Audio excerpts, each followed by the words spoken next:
This is the Straight Outta BS podcast. I'm Jordan. Thank you guys so much for the support. Make sure that you're liking, sharing, subscribing, hitting the notification bell for all updates. And then if you guys want to donate, there's a thing in the description for the Cash App account you can donate to help support the podcast. And then there's also a merch store link now down below, so check for that in the description. And without further ado, I want to introduce my guest for today, Marina. Go ahead and introduce yourself and where you went, what years, etc. My name's Marina. I went to Casa by the Sea, August of '99, and then to High Impact, finished High Impact, and then went to Tranquility Bay in Jamaica, and I got out either in July or August of 2001. Okay. And did you get transported, or did your parents trick you into going? No, it wasn't a trick. So I wasn't the best kid, but I also grew up with a lot of trauma, and in adulthood figured out that my mom was a narcissist, so it was awful. So what happened is I stumbled across the brochure, and at the time it was a CD-ROM, little introduction video, and because I grew up with manipulation and a lot of trauma, it was a big red flag. So something about like that day to me told me to run away. So I stole my car. Yeah. And I was 14, so dumb Okay. idea. Crashed it, dropped it off at home, and went to a safe house. At the time I was living in Hemet, California, and I got to a safe house in Riverside. So that's about just an hour away. And from the safe house, after about 2-3 weeks there, I think at the most 2 weeks probably, but my time frames are really messed up with trauma brain. Her and my auntie came and picked me up super early. And because I knew the area, I knew we were heading south. And things started clicking when we got to the border. And honestly, I knew that the introduction video thingy that I saw wasn't going to be what I experienced, but I had literally been trying to run away since I started getting kicked out at 12? Yeah, 12. So right before my 13th birthday, or right after my 13th birthday, or sorry, right before. My bad. The caffeine today because it was a crappy night last night. So it was one of those things where I did not fight. They transported me. It wasn't a trick. I think I mean I knew what was going on. I just figured any place is better than home. So I was really okay with that. Yeah. When I got there, I was just like relieved to not have to go home to my mom ever again, because I understood the program and I already had some like idea of what the parents were talked into. Now, it was after that it took 3 days, and I was like, this is not what it said. They don't even follow their own rules. This is not going to be much different than home. And it was a really weird realization, but the whole way there, I was just grateful to not go back home. Okay. Do you mind going in a little bit, just what kind of, you don't have to talk about it if you don't want to, but I was going to ask, why, it's really obvious. Saying, it's like home, what were you comparing that to? You know what I mean? This was summer school of 8th grade, about to be freshman, and I still was getting wooden spoon whoopings that were bruising and bloody sometimes. Okay. Slammed my head into the wall and asked me if I wanted more. My sister ended up calling the cops. The cop didn't even want to bring me home. And this is your mother? Yeah.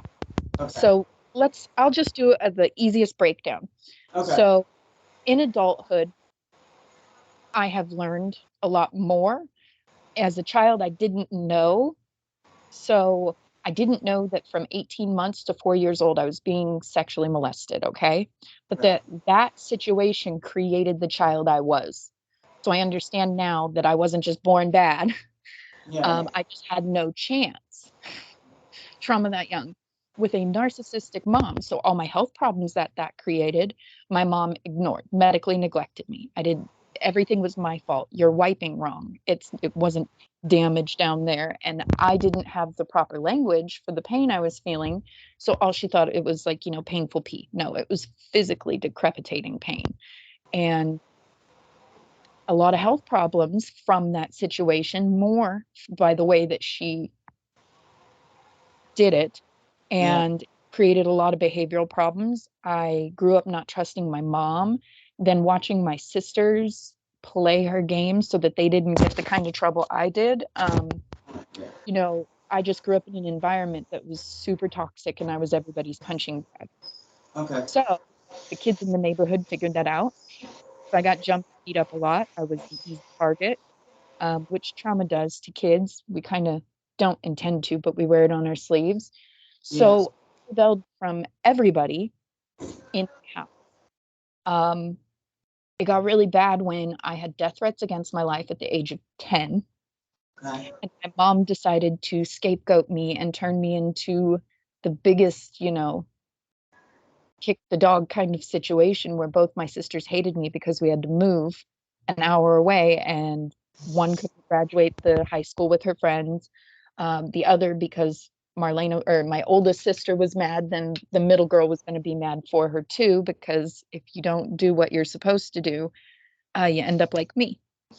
So, um, yeah, 14 years of that, I was bad, but I think I was 8 the first time my mom like looked at me and said, "You've lost my love for the day because I didn't do something correctly."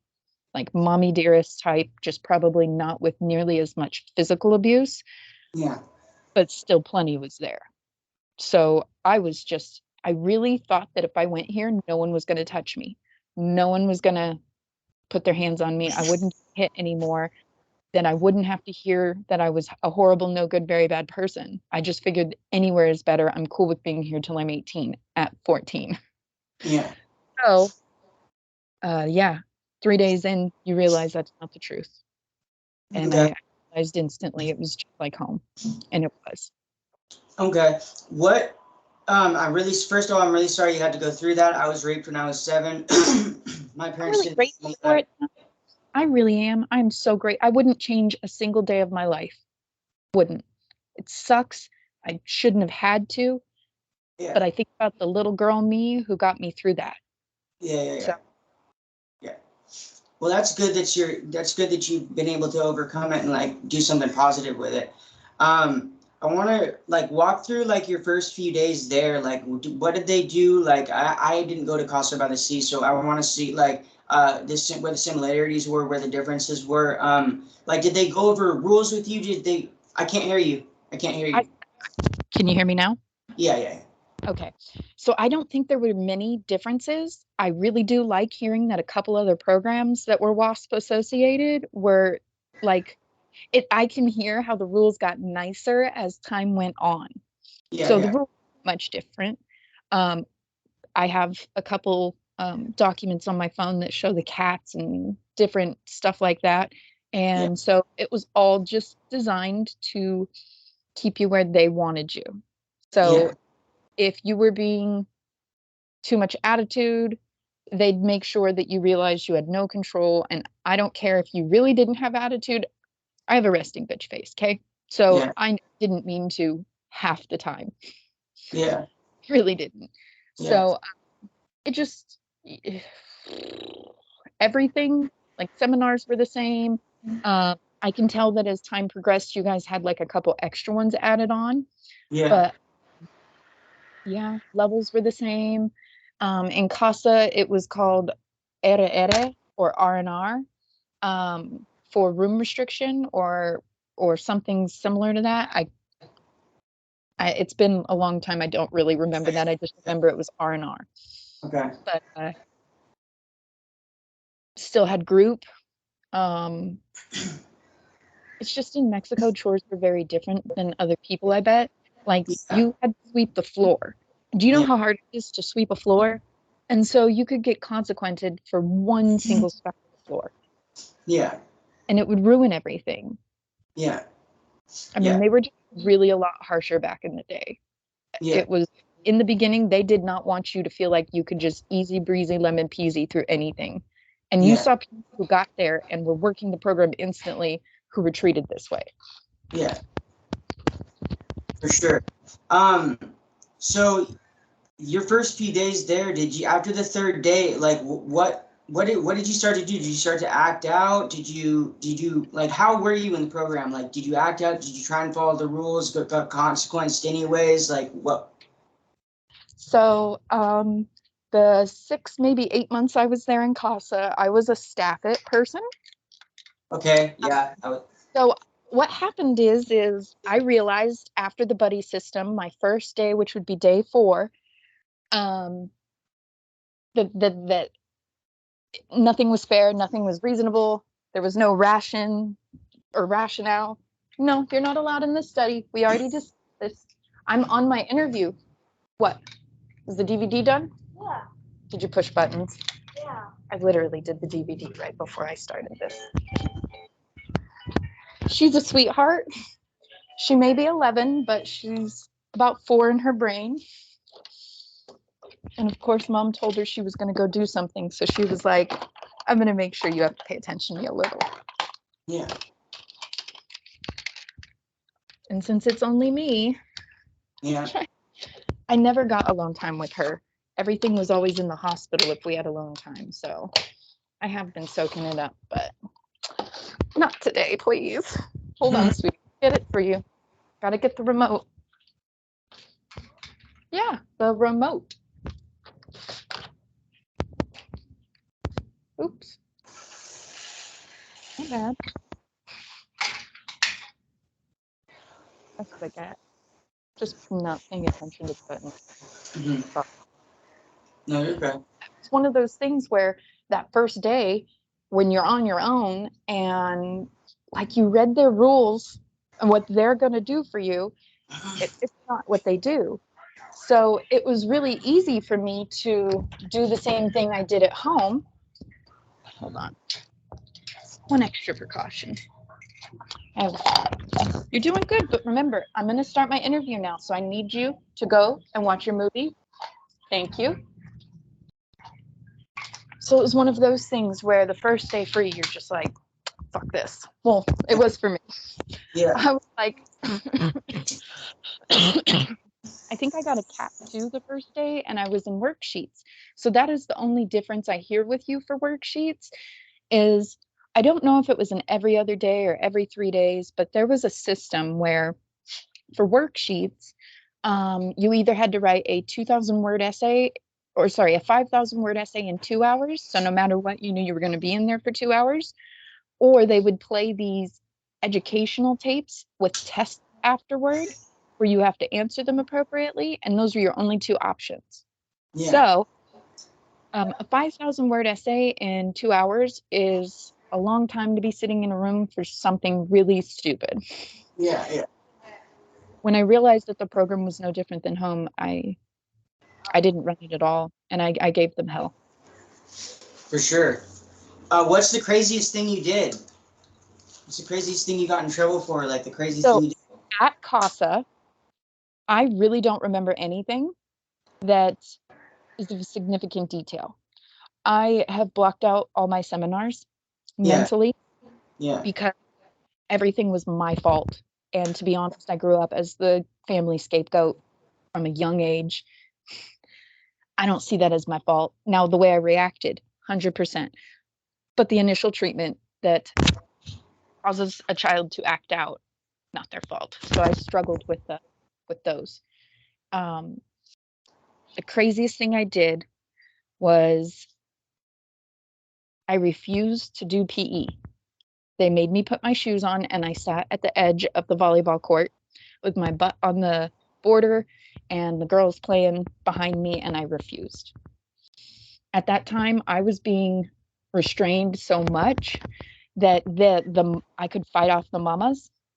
So anytime there was a call to restrain me, men would have to come over. So I'd get away with it for quite some time until all of a sudden you see the men coming, and then you know it's on. Um, yeah. So I fought with them pretty bad, and they restrained me pretty bad. But this time, so R&R is literally, it looks like a shower room. That's it.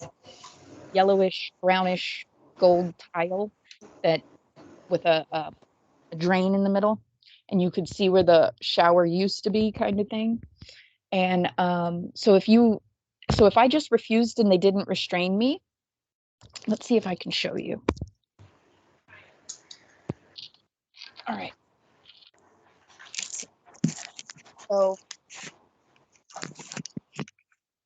So they would literally have you in Indian style, hands on your thing, and your chin had to be so down. Feel your neck muscles like stretch really bad, but your chin had to be touching your chest.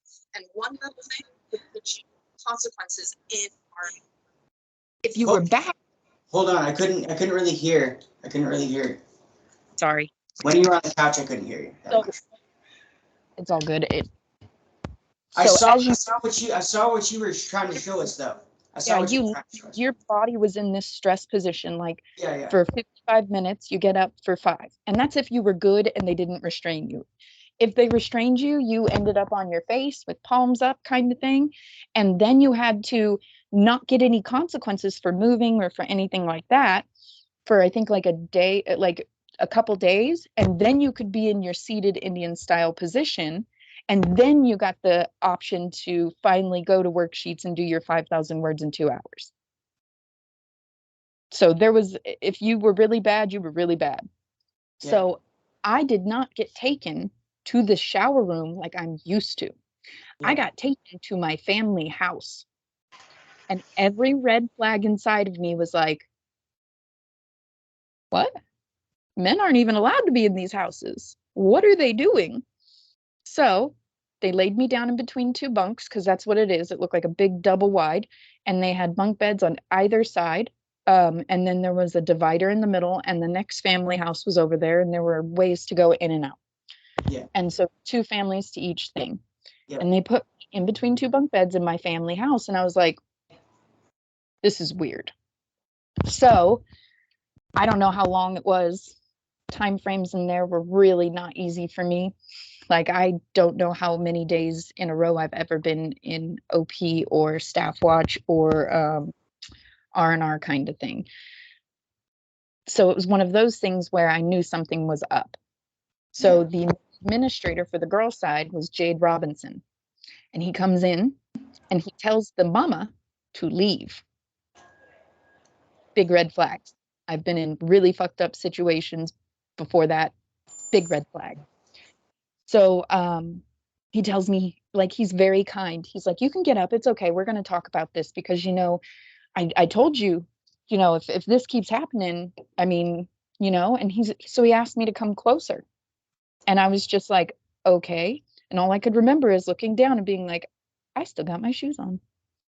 And everything in my head went from, oh no, I'm scared, I'm frightened, to I have a way to fight. So I stepped into his personal space and I kicked him square in his nuts. And then I jumped out of the house and tried to run, and don't ask, I went to the wall like I was going to climb up it like some ninja, but I was in a panic. I really didn't know what I was thinking. And yeah, they restrained me, and within 24 hours, I was sent to high impact. Okay. Okay. I had heard rumors before that, so that's why I think I was so concerned about being alone with him. There were a lot of pervy rumors. Okay, so what did you hear about? Like, go into that a little bit about the rumors you heard about things going on and stuff like that. There was an upper level who had just recently graduated, who he used to buy lingerie for. The male used to buy, or the staff member? The male administrator. Okay. The male guy who ran the girls' side of Casa by the Sea, Jade Robinson. Yeah. When I had first gotten there and I was in R&R, you'd hear the upper levels talk. And so I had heard rumor, or at least what they were discussing, was that there was an upper level who just recently had graduated, who Jade Robinson used to buy lingerie for. So I knew not to be left alone with him. I knew that if I was alone with him, that it could go bad. Yeah. What do you And think so, he was, what do you think he was doing? pedophile stuff. Well, yeah. I mean, why else would an administrator treat someone special in these Yeah. really fucked up programs? So you think he was he's flat out just raping people, probably? Probably grooming who he wanted. And because maybe if she lived close to him, he felt like he could get away with it. Yeah. And I just want to point out, folks, that there's schools that are still open to this day that stuff like this is going on in. I just want to point that out, make it a point. Vulnerable. That's one of the reasons I asked what you thought he was doing, because I want to get this stuff out there. And I want to also say I'm not doxing anybody. For one, I'm not saying names, and for two, I know it's not a fact, but I'm just saying, speculation. I want to get people's heads going and thinking about what can go on in these places. I So, believe in sharing the rumors only yeah, because if that's being said, yeah, if those are the accusations that are out there, yeah, what else could these girls be seeing to believe that it's okay to share a rumor like that? yeah. So I just wanted to clarify that. Let's go into how the transportation to high impact. What do you remember about that? How did they do it? And go into like your first few days at high impact that you remember. I was transported by men, so I knew not to do anything stupid. Okay. And Yeah. so yeah, 3 guys. That's what I personally remember, was 3 guys. So like they knew not to give me a chance because I would fight. Yeah. In my personal opinion, I don't know how else that looks, but that's what I got out of it. Yeah. So it was one of those situations where I was like, now's not the time or the place, Yeah. just in case. Don't think about it, Marina. You're in the middle of the desert. Yeah. So you get over it, and you just know you're going. Like, Did they tell you beforehand that you were going? Sorry. Jade made it very clear. Okay. Before I kicked him in the nuts. Okay. Okay. So it was one of those things. Yeah. And it wasn't like it didn't upset me. I wasn't hopeful, but Yeah. I was once again in the mind frame of anywhere's better than here. Yeah. So it was I had accepted my fate the day before, Yeah. and I kind of sealed the deal by kicking him in his nuts. So I kind of said, okay, cool, send me there. Yeah. In less words, way less words. So it was one of those things for me, like when you get there and you realize that you're just in a big ass cage. It's almost like the shock value isn't there because Casa already took that away from you. Like they hyped it up to be so bad that honestly I was like, oh, I'm just going camping. Okay. Yeah. I literally remember thinking in my head, well, I don't have to sweep. I'm good. Yeah. And it was a really dumb idea to just kind of blow it off. But yeah, it was the transport. They did nothing, nothing. No one talked, no nothing. And getting there, it didn't feel as bad as they chalked it up to be. So I just was very cocky, Okay. unfortunately. And when you got there, like what do you remember about that? Like I know you just said that it's like a cage, but like So it's all chain link fence, barbed wire, and it's got green, you can't see through kind of stuff. like Like a private thing. Oh, okay. It was, yeah, it wasn't cheap. You could tell they actually spent the money on something that, because they didn't want you being able to see out. Yeah. And so you come in and so imagine it cut into 3 parts. First part's half, and then that one side is just a place to run laps, and the other side is split in half for a boy's side and a girl's side. It's literally just a big ass square. So when you come in, Here's your girl side, okay? So you come in, and here are the bathrooms, here are the sinks, here's an empty area. In here is a big cement slab, and it's a tent, and over here is empty. And then right here by the door are your dog cages. Yeah. Here is where you cook, and it's a big spot for, it's got a big old cement slab with a campfire grill there. So you really see how like rural it is. And honestly, that still wasn't scary to me. Yeah. It was more, I don't know, anywhere's better than where the last two places I was, my home and Casa. Okay. So Yeah. shock value gone, just whatever. And I was cocky. So what happened is Miguel comes over, and He's the owner of the place, or he's a dude who runs both sides. He is the boss of the whole entire area. You got mamas and papas once again from male and female staff. And he made it very clear. He's like, I know Jade personally. He's actually a really good friend of mine. So I'm pissed off for him. And I was just like, oh, this is going to be pretty hard. And he did make it very difficult. I can't hear you. It's cutting out. Can you hear me better now? Yeah. Yeah. Okay. Sorry. It's No, an you're older okay. headphones, and the way I'm holding the phone was messing with it. So it was one of those things where he made it very clear it was going to be hard for me, and I promised that he did make it very hard for me. And high impact was hard enough. The actual program of high impact would have benefited a lot of people if there weren't sadistic, psychopathic sadists as staff. Yeah. Every single person there had to have obviously passed some sort of fucking test to explain that they were fucking mental. You think they got off on it? Every single one of them. Okay.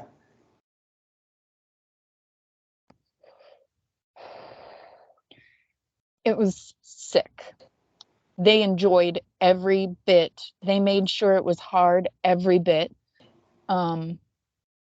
The actual place itself, if it was run by reasonable human beings and whatnot, it was very logical. 2,000 laps and 200 worksheets, or 500 worksheets. I think it was 500.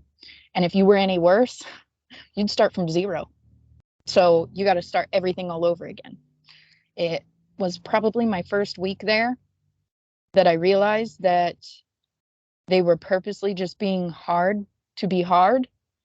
And it wasn't like, I want to say, like it was the end of summer for out there. Or it was, it's really hard because the weather out there is so iffy, but it's still the desert. But yeah, I refused to do something, and so they put me in the dog cages. And I was just fed up and done. And I realized that there was no, like, they were making this extra hard for no fucking good reason. I was compliant. I was doing fine. And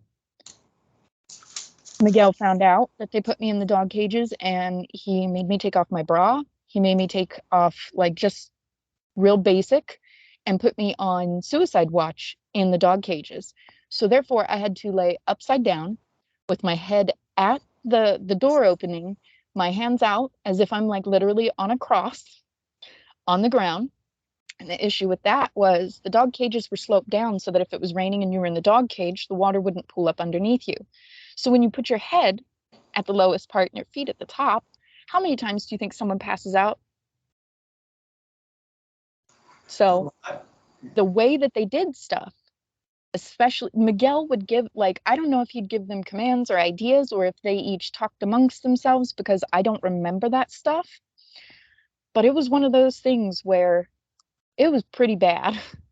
And I just realized at that moment, I'm like, how many more times are you going to pass out before this really hurts you? Like, So I just turned around and started complying to a very ugly point in who I was. And you have to. And it really, I see it as a Stockholm syndrome. That place definitely builds some serious Stockholm syndrome-esque things, because yes, a massa is literally how they have you instantly or quickly. Yeah. How big are these dog cages? So, you know what a dog kennel looks like at a literally not that big of a rectangle? It literally looks like a dog kennel, but no front gate to do that. And it's almost like a batting cage style where there's just a empty spot and then the rest is like that. And there's no shade, like blisters from sunburn, um, painful sunburn. It was pretty awful. And if you were on suicide watch there, you had to lay down and totally front up, because you could easily, push up style, get up and run out real quick and easy. But there's razor wire on top of everything. Okay. So where are you going to go? How are you going to hop that fence? Like, good luck. You're going to lose your clothes, at least if you do.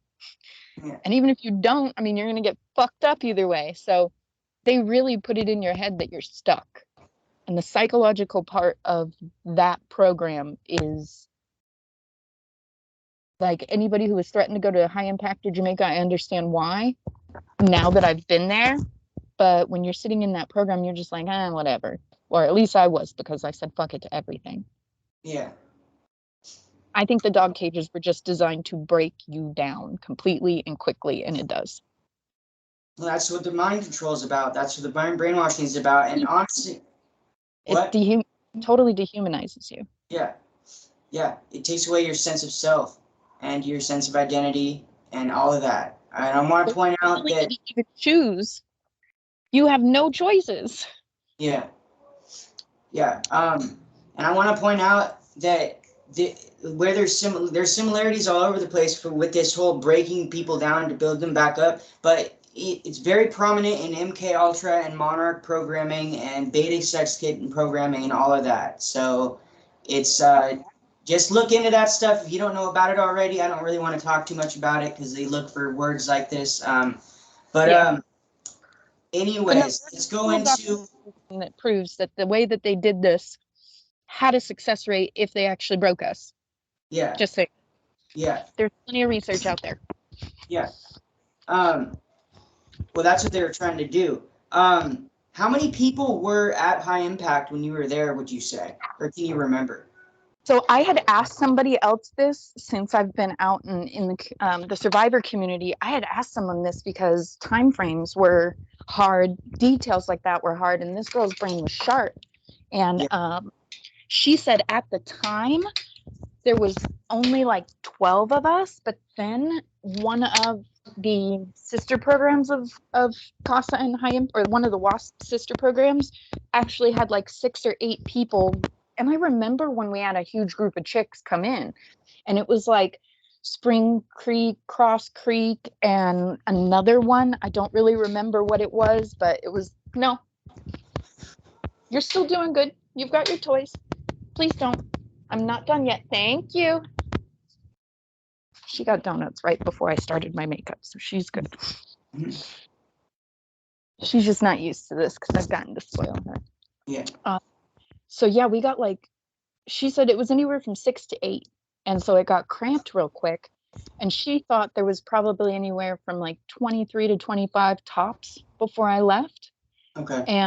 And that made it worse. The less people there, it felt like we didn't have so many times that we could collectively get punished. With more people there, you got collectively punished more. So yeah.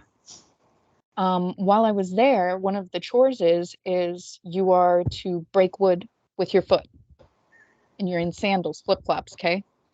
And these are literally like 2x4s that you would use in building. And you have to use your foot and stomp them. So what happened for me is here's your foot, here's your toes, okay? So you've got the cement slab about 3 inches, you've got the 2x4. So your foot, so here's your foot, and here's the 2x4, and you've got to smash with sandals in that angle and just hope that it does that. So I smashed, and it only partially broke, and my foot was crushed, like up and up. Yeah. My foot. And so it was really awful and very painful. And I remember screaming, and I stopped myself, like physically had to stop my scream, because I knew I could get consequented for those kind of things. And I was really trying hard not to ever be in their worst graces again. Yeah. And I remember that I was like jumping and hobbling because I couldn't get the piece of wood off my foot, and I was trembling in utter pain. And the mama comes over and she pulls it, and I don't remember a damn thing, totally blacked out. And she's like, she asked me something, and I said, 1 minute, and I'm trying to breathe. And I come back and I say, what do I do now? And she says, use your other foot. Had to keep doing it. It was excruciating to break wood with your weak leg while you hardly can stand on your other one. Yeah. And I had to finish high impact with no medical care. And it was 3 days after it actually broke that Miguel came in and reset it for me. And you should have heard the way he laughed. That's how I know every single one of them. But as soon as Miguel laughed, then all of a sudden the other staff did too. It was gross. And that was the moment I realized I am like, I'm not even a human here. I'm not even a human. Cool. Good to know. I know this is kind of a stupid, well, I don't think it's a stupid question. There are no stupid questions, but do you think these guys could potentially be serial killers before they got the job? Or like somebody that like had murdered people or like sadistically like tortured them? So probably they have all the inner workings, but instead they found a way to get paid for it and keep it as legal as possible. And Yeah. these are countries where we had no rights. And the company, okay, they had our rights. And we were literally in their care. Do you think they So hated Americans? say, Do you,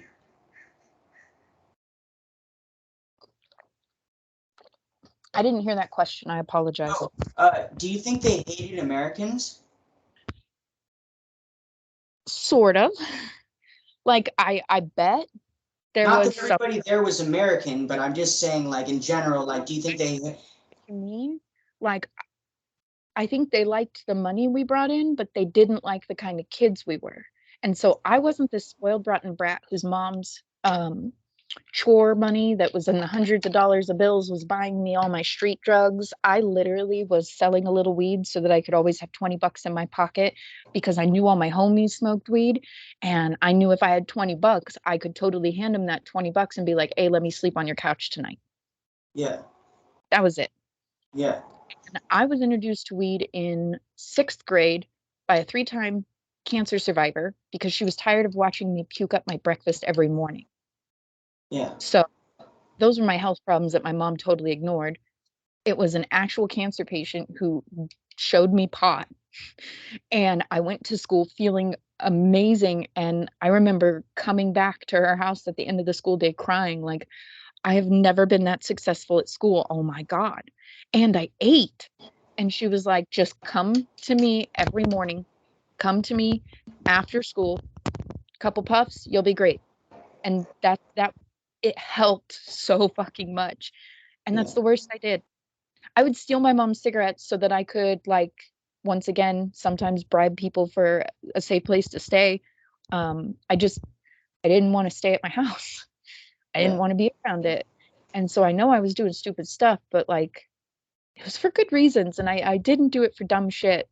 And I didn't do dumb shit with it. Yeah, I was a dumb shit. I was a fucking teenager. Yeah. I should be dumb. I should be doing dumb things. It's better to do it as a teen than as an adult. For sure. For sure. Uh, at Casa by the Sea, do you remember how many people there were, roughly?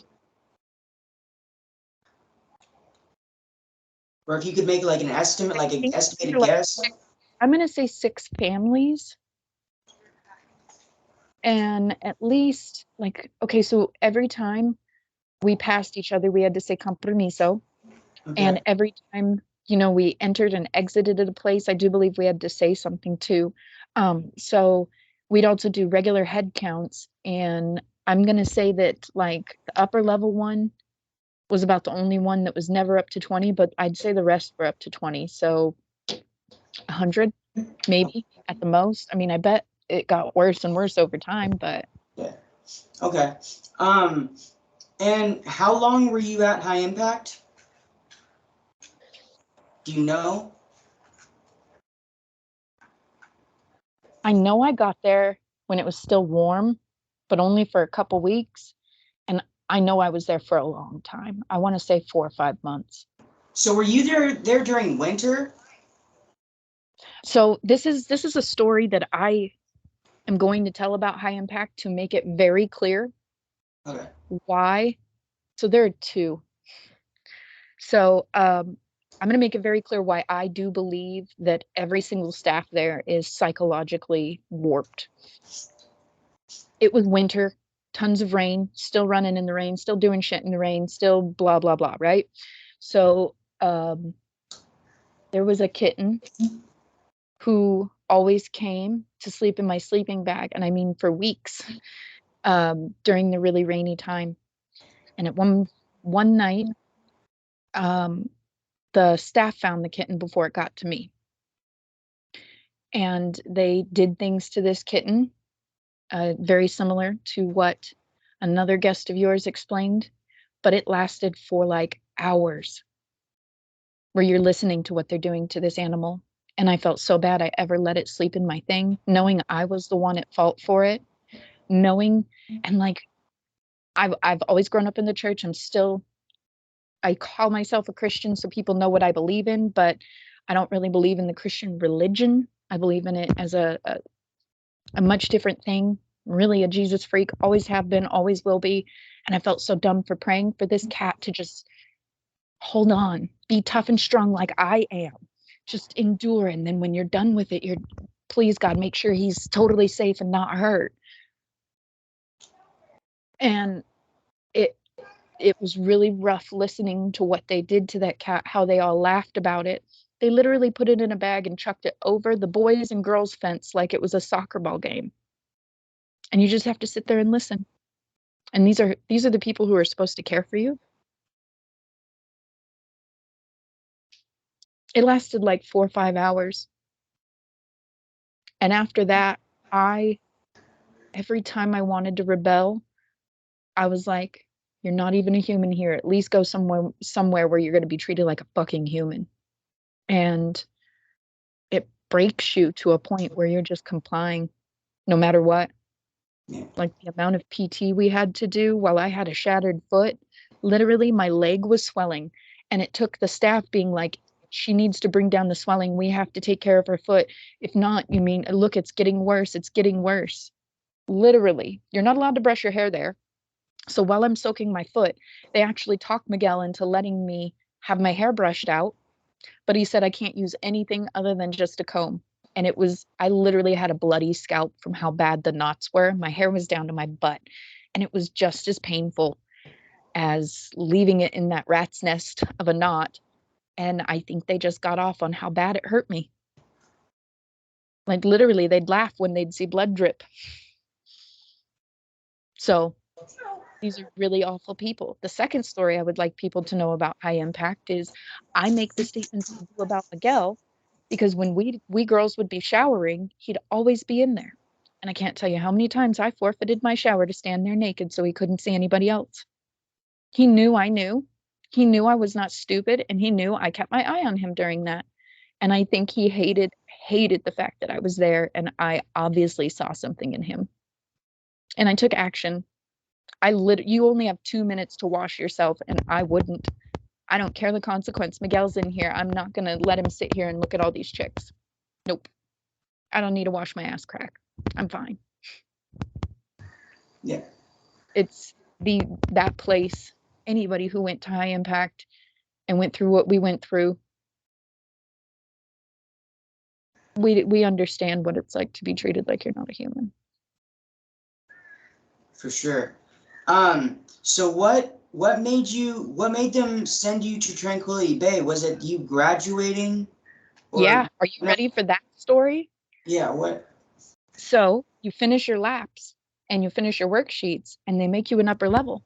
So when you're at high impact, there are certain rules. So anytime they say suelo, you hit the deck. Okay. And you literally are like this, and your other hand, like either one hand over your eyes, other hand like on the top of your back, I think it was for us. Um, and then so on and so forth. Anytime they said it, you had to hit. And if you were 1 second late, you could get in trouble for it.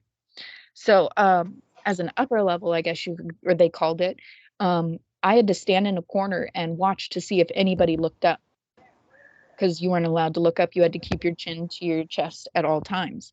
So it felt awful, because if there were like 2 or 3 times in the very beginning where I didn't consequent anybody for looking up, and I'm the one who had to start doing worksheets again. They didn't let me run because of my foot. And I had to deal with that as an upper level. I still had to finish my 2,000 laps, but when I was done with my 2,000 laps, they wouldn't take any more off. You could tell that the mamas were really afraid that something bad was happening with my foot. Miguel didn't give a shit. So it was one of those things where I finished everything and I had to act like an upper level, and it sucked. You're just literally standing there over everybody watching, and if they move, if they flinch, if they do this, if they do that, and it's such a vile situation to be in, and it sucked. So you just wait until you either get transported or whatever, and everybody swayload, but I wasn't there. And so I was in the tent because they obviously knew what was going to happen. I didn't. Everybody said Suelo, and he said, except for you, Bourbonnais, get your stuff. And I was frozen, like almost in Suelo. And my mom comes through the cage from where we're running laps to where I am. And I just was so happy. And coming from a kid who never wanted to live with her again, I was happy to see my mom. I was the picture perfect Brady Bunch child. Oh, mom, yay! And I literally pridefully walked her and did a full tour, told her how great everything was, and yeah. And how proud of me she'd be that I was able to do it all with a shattered foot. Yeah. That's how brainwashed I was.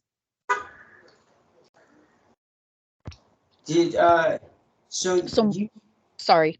My mom puts me in the car, and I'm thinking, I'm done. Never again. And we get across the border, and I finally believe it. And then we're driving, and we get into town, and I believe it. I'm like, yes. And she takes me straight to the emergency room. And it was really surprising, because she was actually just normal. So I was like, oh man, wow, this really could be nice. We've all changed. We've all gotten better. Oh, fuck yeah, man. And the x-rays come back, and he's like, she needs serious surgery, and she's going to need pins and needles and like multiple braces and multiple stuff. And my mom was like, oh no, she can't do that. She's going to Jamaica on Monday. And you should have seen this guy's face. And he was like, but she needs medical care. I know, she's going to behavioral modification program in Jamaica on Monday. The flights are already purchased. I've already paid them for the first 6 months. So, and I just was like,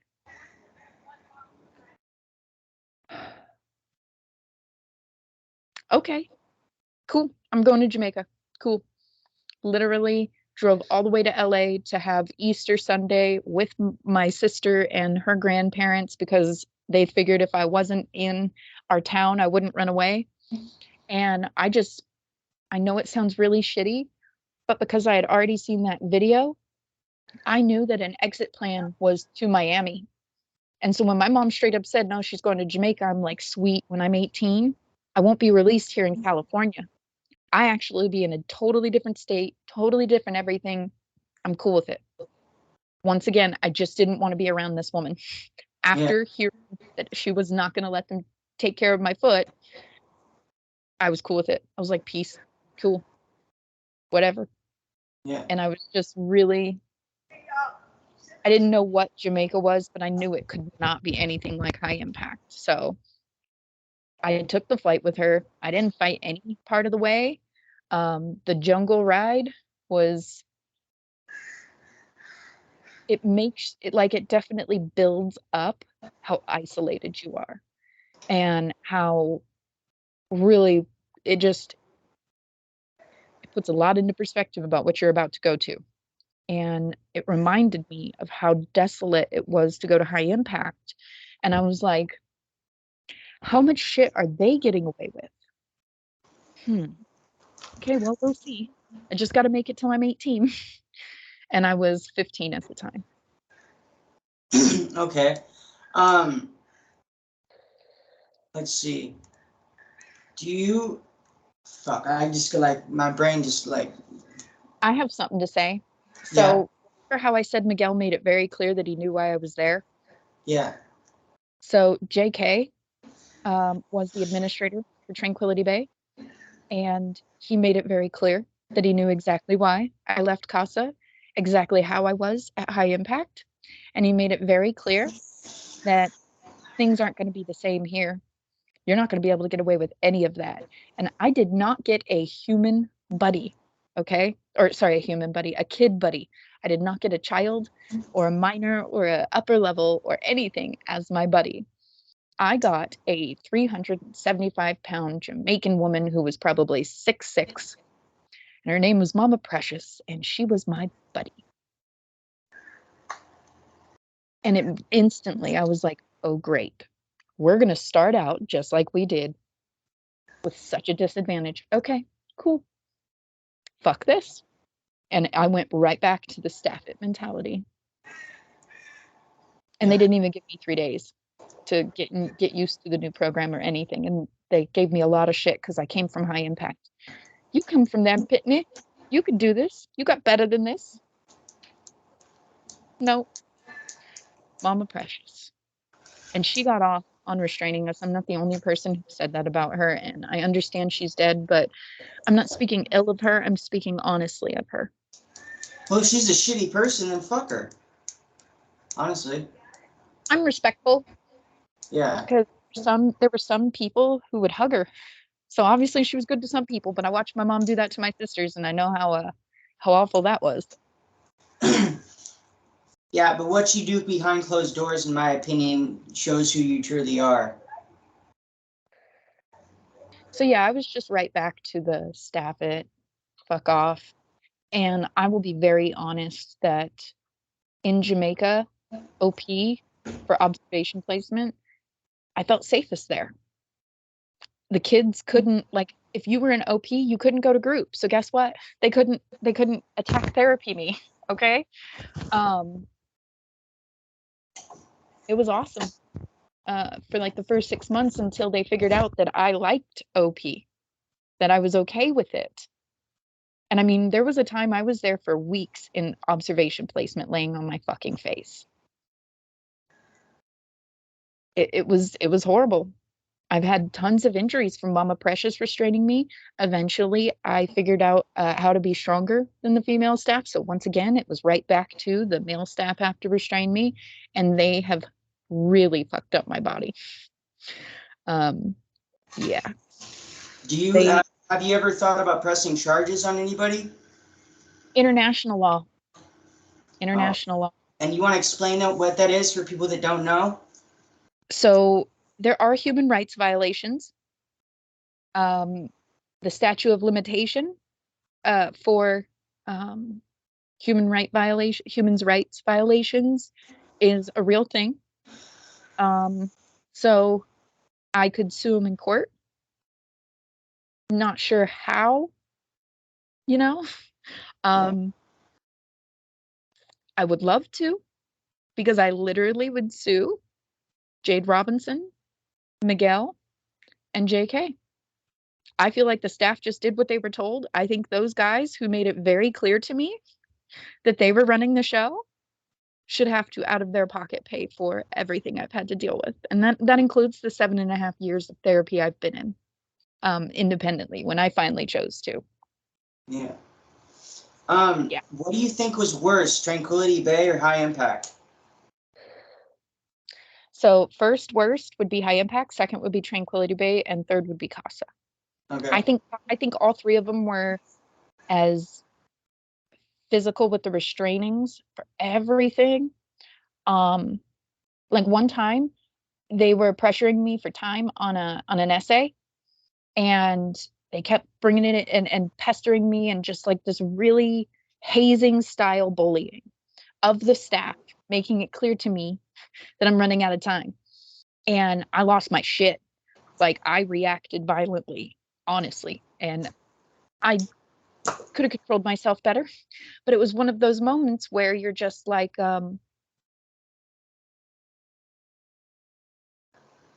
they wouldn't do this if their job wasn't on the line. They wouldn't. That's at least what I was always hoping and thinking. So I think that it'd be great to sue some people, but I just don't know how to do that. Those three men are definitely responsible for it. Lots of leniency without the actual state regulations. And even then, in those times, state regulations still allowed for all that. And also, the American dollar went further in Mexico and Jamaica in those times. So my mom felt like she could actually afford the 4 years of me being there. She was unaware that my refusals and my consequences and my category subject violations costed her more. Okay, so I haven't heard that before. That's cool. My mom, when I got That's fucked up. shoved it in my face that she took out a loan big enough to pay for the 4 years.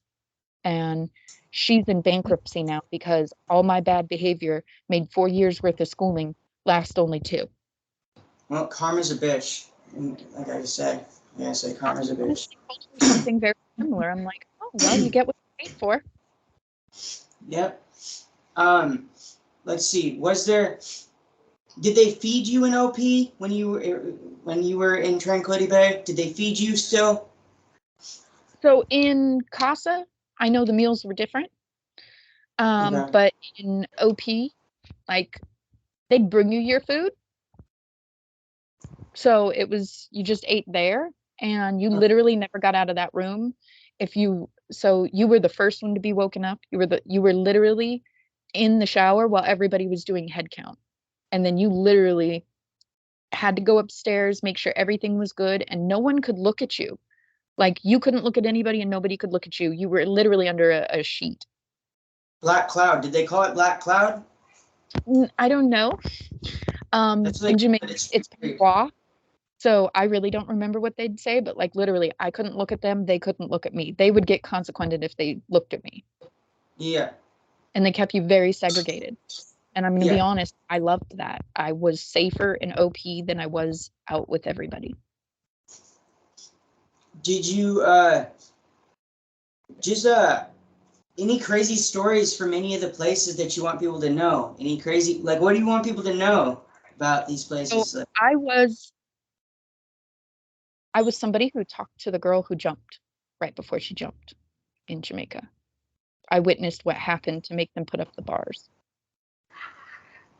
There was plenty of rumors, and I'm only going to discuss those rumors because that's what I heard at that time. I'm not going to discuss anything else that I heard from here on out as an adult and in the survivor community.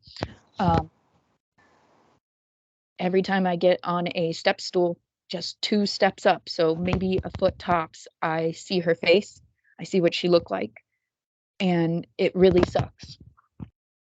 So I, as someone who was constantly in trouble, always on level 1, I had to sit away from the entire class, and I was at a desk by myself. When you see the classroom, imagine like a half circle is the front. There's a wall, and then there's a square in that area. The half circle is for the teachers and the bookshelves and the bad students where I was. Totally open doorway to another class. Okay, Yeah. she was in the other class and we share books. So the other family has to come over to get the books. And she's standing at the bookshelf and you can see she's just shaken. She's not there, very distant. And I, at that time, don't remember how many days it was, but I at the time had heard that she dropped acid before she got there. That was the rumor I heard. So that's where I was coming from. And she was like, "How do you get out of here?" And I'm just sitting at my desk doing my stuff. And I'm like, "You can't. Like, literally, you can't. They've shot at me at a doctor's visit because I'm a white American. You can't leave. Just wait this out. Wait a week. Get your wits about you, and then figure it out." And she looked at me, looked at the books, walked away very quickly. Not that much time in between that interaction. She throws something in the trash and she takes the leap out the window. And I remember specifically, she's in between these two classrooms where she takes the dive. I'm in a window pretending like I'm going to be able to grab her foot a good 6 feet away. But still, as a human being, you want to try. And I remember her sandals and I watch her hit. I did not know this at the time, and I apologize for the trigger warning, for suicide, and for everything else, but I didn't know that the body will react after it's passed if there's a big enough head trauma. So I said, "She's still alive. She's still alive. Go and save her." And all they did was very forcefully pull me. And that's all I could keep saying because she was moving. And no mental health help. I don't know what happened to her buddy. Everybody says her parents pulled her because they found out what happened and they just didn't want her having to deal with that. Other people say they just transferred her to not have the thing in the open and in everybody's mind anymore.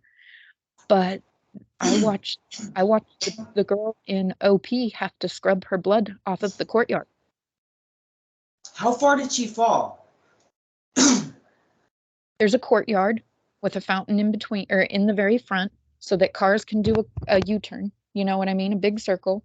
And she was right in between where the beginning is, where our building is, to where the fountain is. She was a little closer to that, but So, about half. so She would, took a swan dive into the asphalt. That song still fucks with me, yeah. and I see it. Literally telling you about this again, I see everything. Would you say like a couple, like how many, I'm just trying to get a picture in my head, like how many stories would you say? 4. We Four? Okay. lived, yeah, we lived on the 3rd floor, I do believe, and that was a rooftop level. Okay. Okay. Okay.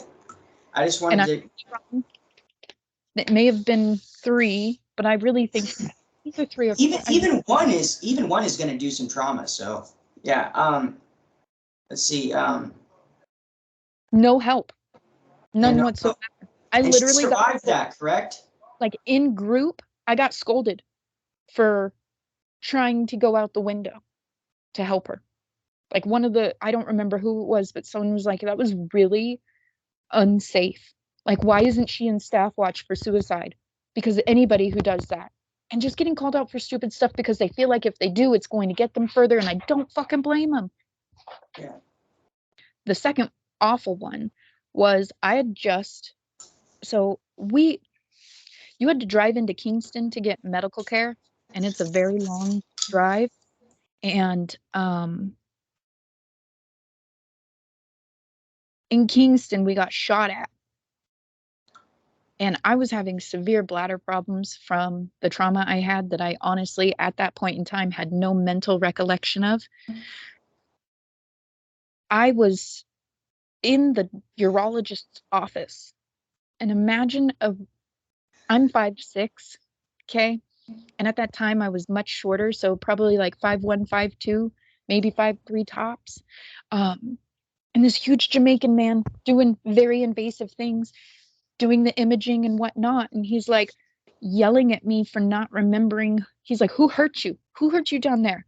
And explaining things, but in patois. So some of it's English, some of it's Spanish. I already knew some Spanish from being in Mexico, but like this Portuguese part and this French stuff, and then this other like Cajun dialect. It's multiple languages in one, and I could not understand this guy.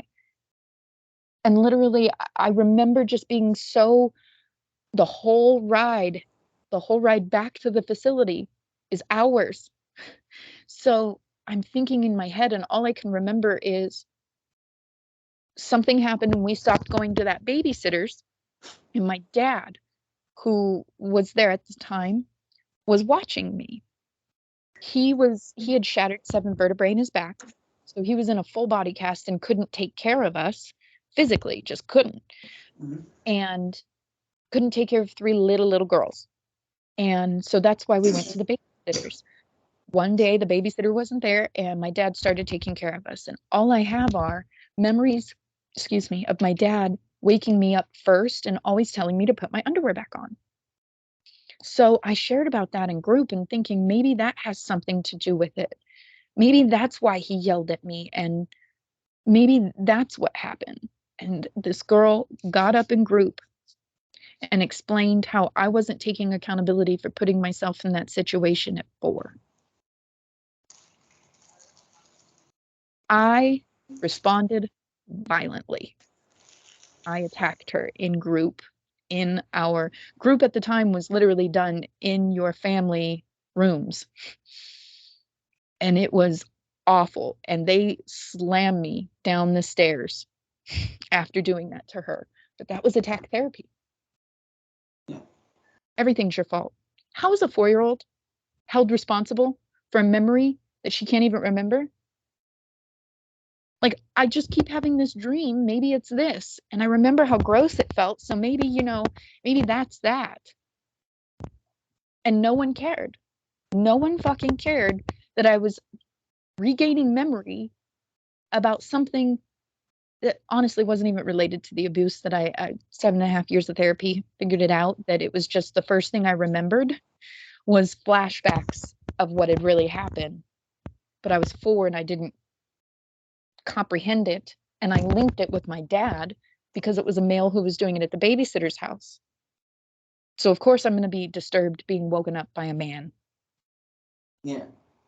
And then the part about my underwear, that's what the baby would do. It'd be nap time.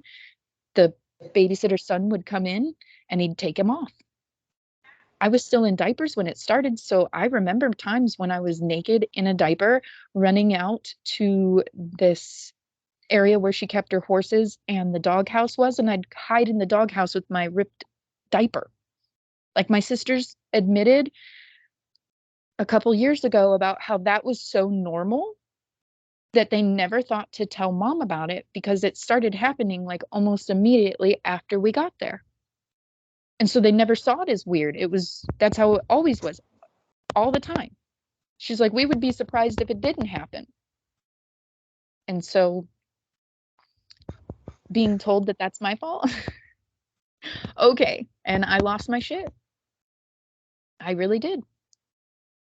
Something very similar happened in the mess hall where we ate, and I lost my shit.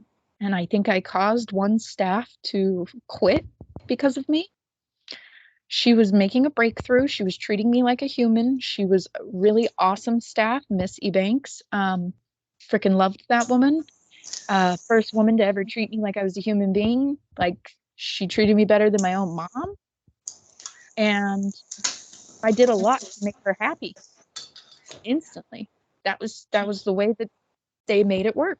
I made it to level 2 once, and she came and she praised me and she was sweet and she served me. She's like, do you want ketchup, mustard, relish, and she put it on my hot dog. She treated me like I was a human. So it was one of those moments where I didn't give a fuck what was going on. It was the fact that the way that Mama Precious came at me, and it was about, okay, so every time you eat, you have a piece of paper in front of you and you have to write about the self-help disc that's on. Yeah. And so I was doing, I think it was lunchtime reflections, and it was about a subject, and it was really emotionally fucking with me. And I just wasn't going to write. And so I put my pen away, and Mama Precious came at me, just aggressive. This is a huge woman who doesn't give a fuck how she comes off to you. You obey her. And I lost my shit and I threw up the table. And I ended up throwing chairs at people, and I threw one straight at Missy Banks, and she's like, "But it's me, Pitney, it's me." And I picked up a second one and threw it at her. I didn't care. I raged out. I gave them everything that I had because no one was going to win. Yeah, for sure. Let me see here. Did they speak? This is something I wanted to get across to people that don't know. So did they speak English at High Impact, Casa by the Sea, or Tranquility Bay? So in Mexico, you were not allowed to speak English. And that would be Okay. High Impact, right? So if you said something wrong and it was offensive, you got punished for that. So even if you didn't know the language, best of luck to you. Literally, the rules were designed to break you, not help you. So that is what it is. And for people that would say, "Oh yeah, I just wouldn't say anything at all," what happens if you don't say anything at all? If you do not respond, it's a refusal. And in the 99, 2000, 2001, I heard that it still went on after I left, but refusal was instant restraining. So not just for me, not just for me. So like sometimes saying staff that was seen as a refusal, and they could use it as a refusal. So if you say staff that, like literally they'd come in with your sheet to write your consequences and take accountability for refusing.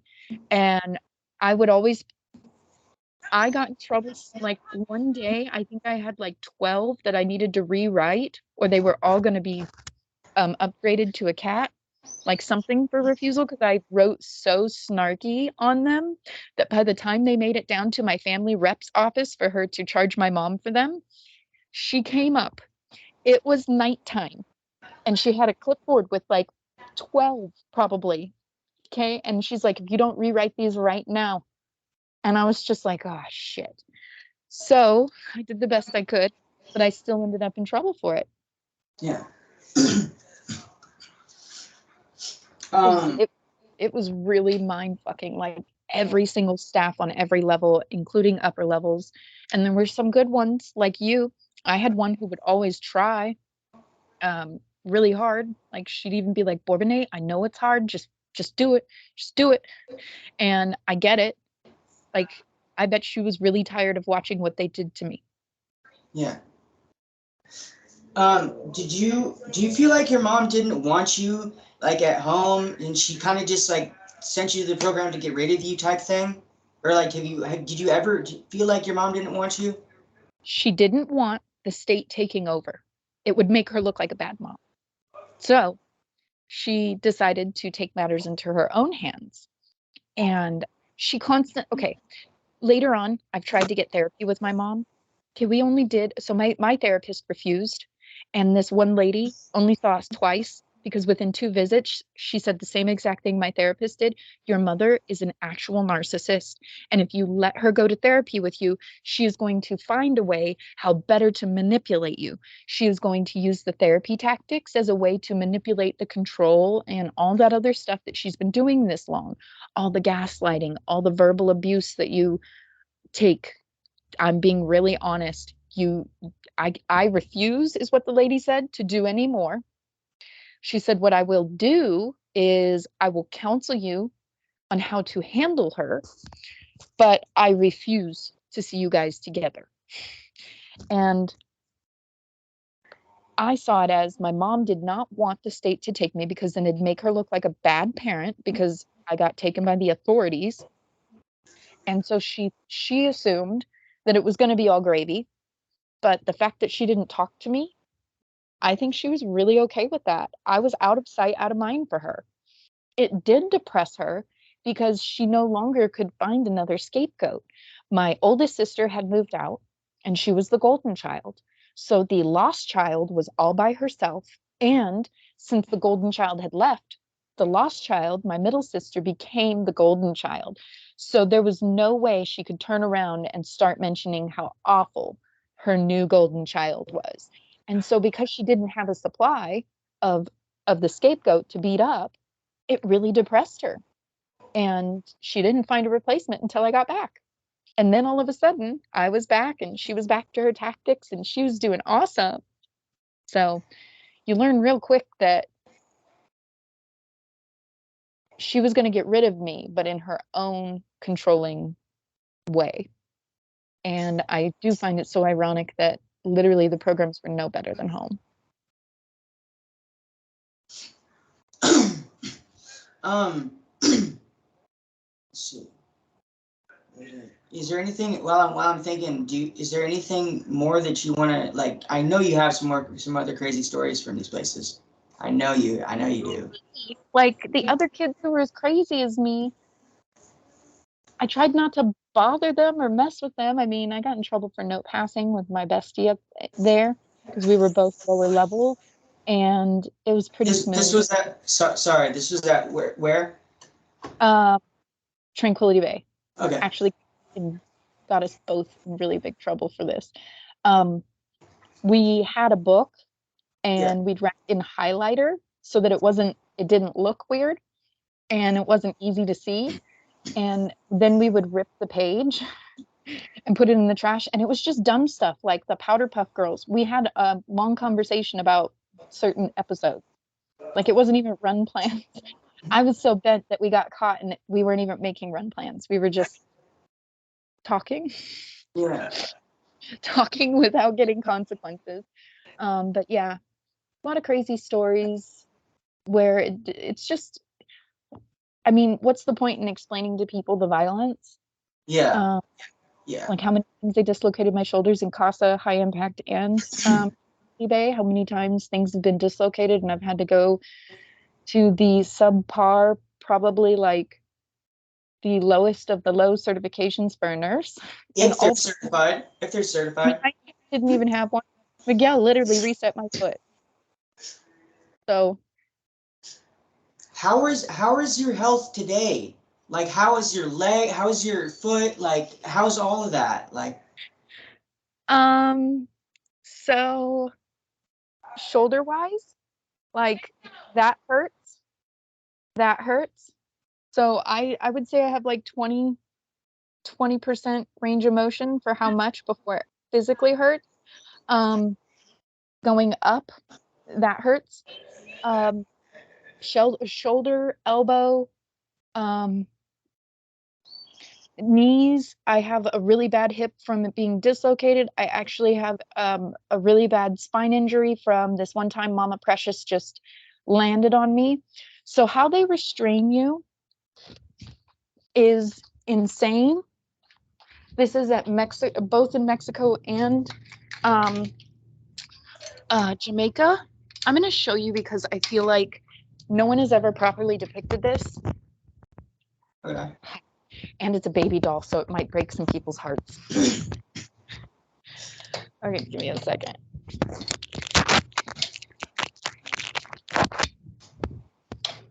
Hold on. Yeah. Baby gates everywhere. She's severely handicapped, so we have to be super safe.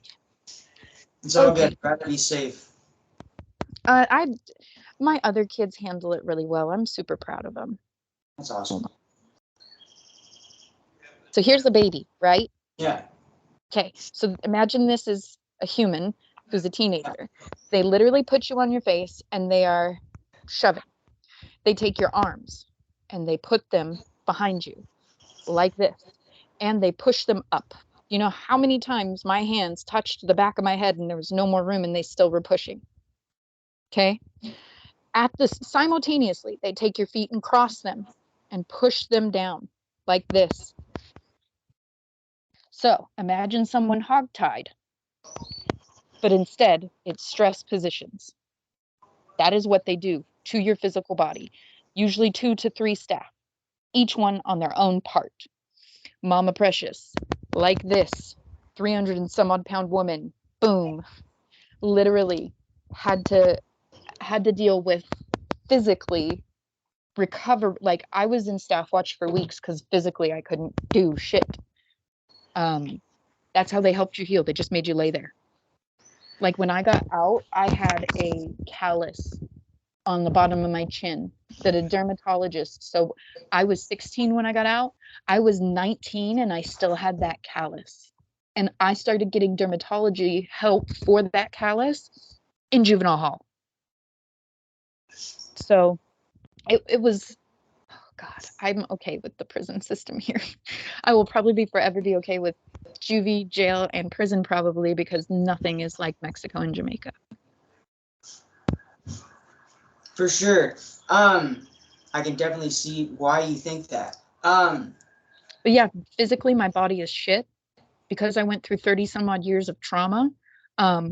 So I'm finally, after the last, I could say 8 years of my body just crapping out and no one knowing what the fuck's wrong. It's probably lupus. And um, finally in that exploratory phase, um, first test came back where like 90 some odd percent of people with lupus test positive for this one specific enzyme.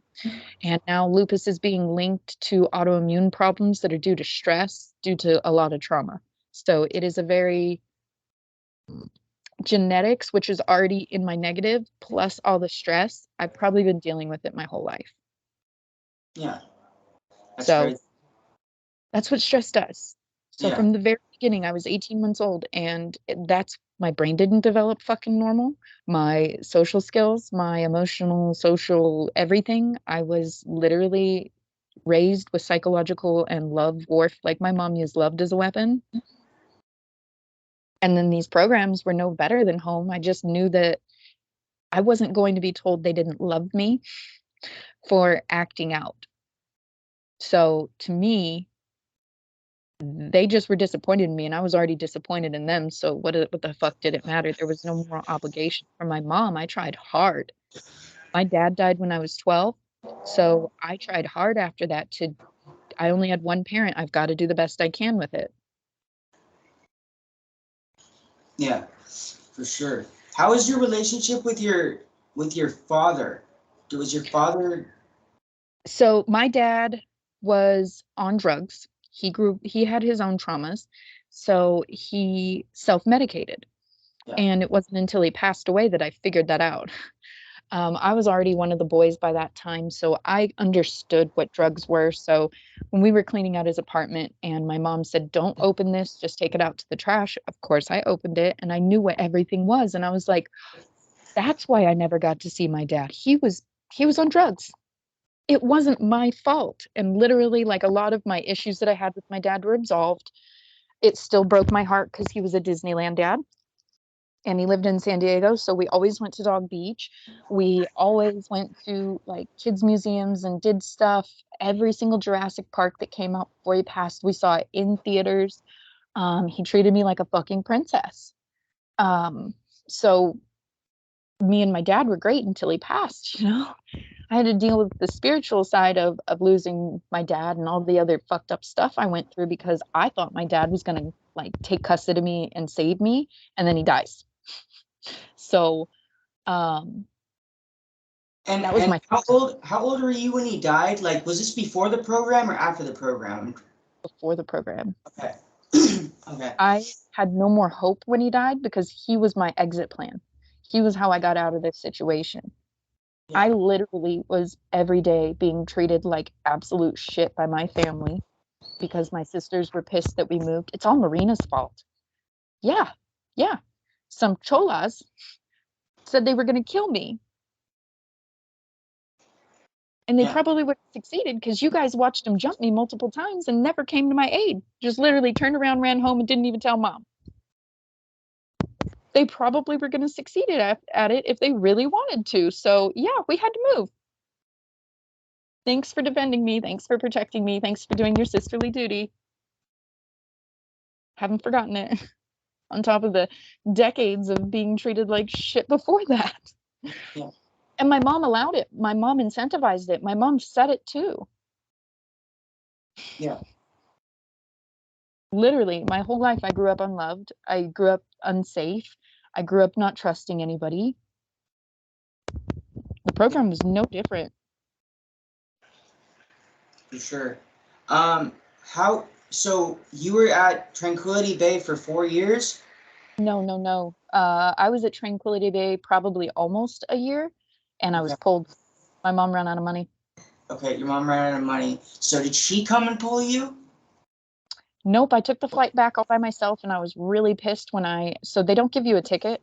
They don't show you where you're going, and I was just so hopeful that it would be Miami. I was like, please just drop me in Miami. That means I'm going to a different program, which means I'm not going home, and I just don't want to go home.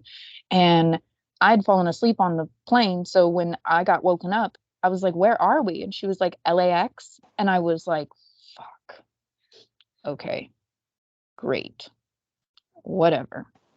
And I wasn't happy to see my mom. I wasn't happy for nothing, but I was a brainwashed, good little girl.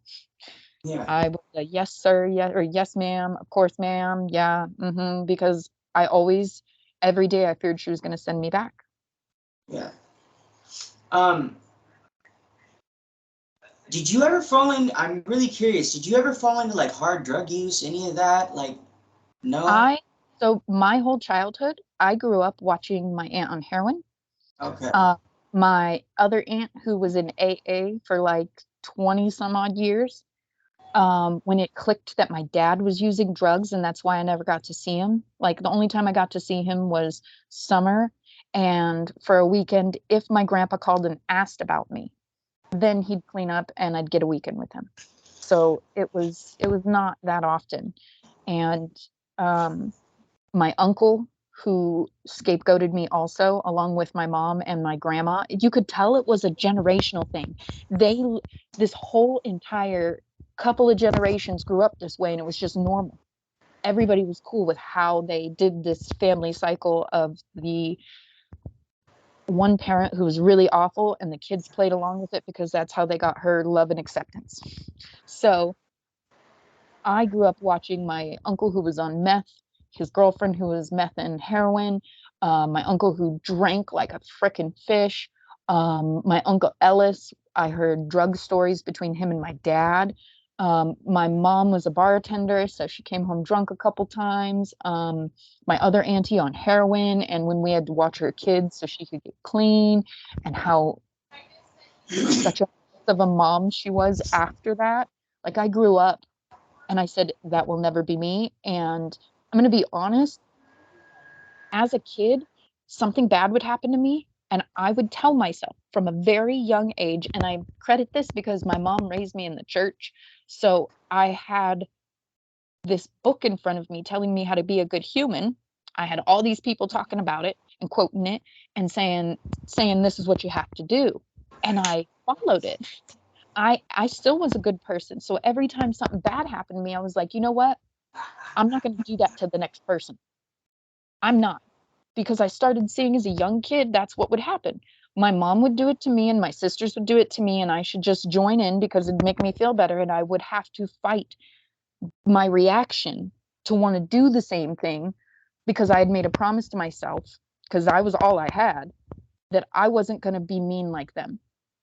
I was going to turn the other cheek. I was going to be nice. I was going to be this. I was going to be that. And I lived by that. And so when I saw drugs as a younger kid, like an older, younger kid, I was like, nope. And I held that promise to myself and I stuck with it.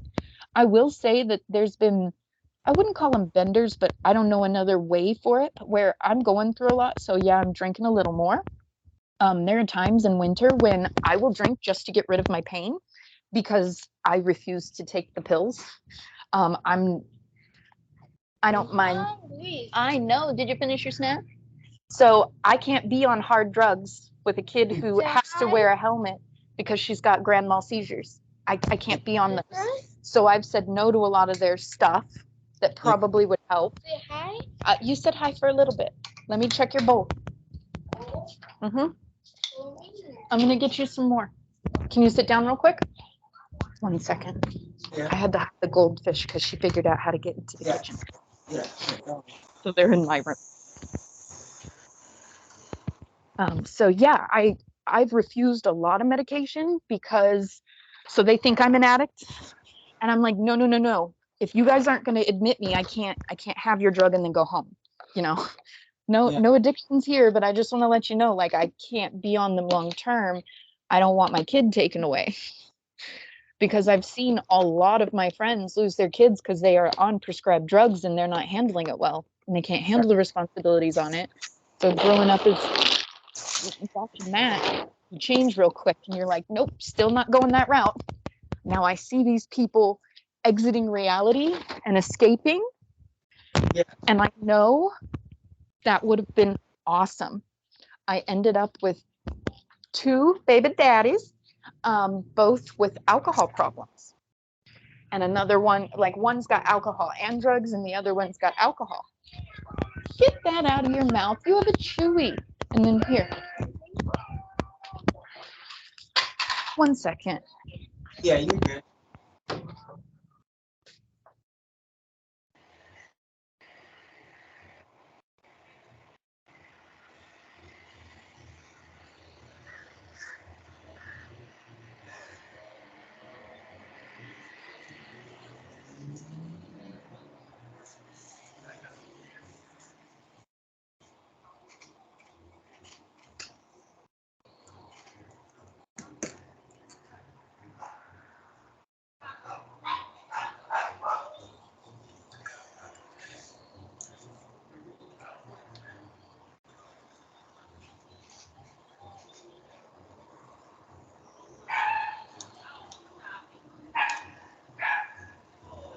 Sorry, I had to pee so bad. My anxiety was like going through the roof in about 3 breaths. I was like, okay, hold on. So it's all good. It's all good. And that is another problem of mine. A lot of my old trauma from when I was a baby, and I mean, I was a toddler, a lot of my old trauma on top of all of programs trauma and all of the, like, my mom slammed my face in the wall. She was the first person to break my nose. So I have a lot of physical issues, and that's one of them. I don't get a warning sign.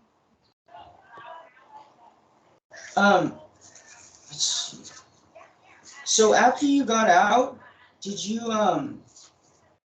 like, how were things when you got out? Did you go straight home to your mom? Like, was it, I know things were different for you, but like, did you feel like you could like fit 6 in with months. the regular, what's up? I said I only lasted 6 months before I was locked back up. Okay. So some weird inclination inside of my body, for the first time since I'd been back from Jamaica, said, don't go to school. And I was already frustrated with school because none of my credits were transferable. I was in R&R and OP for so much that I didn't do much school. So I got home my junior year, but I was a freshman with only 1 credit. Yeah. And I was so grateful it was algebra, because I never thought that I passed algebra while I was there, because like in Mexico, Casa and Tranquility Bay, Jamaica, for those, I struggled with algebra so hard. But that was the only credit I had, ironically. So I was super behind, and I never really wanted to go to school, but I did because I feared in the back of my head every single fucking day she's going to send me back. So this one day I just chose not to go, and the sheriff showed up at my house. So me stealing and crashing her car got me charges. And I didn't know that she never dropped those charges.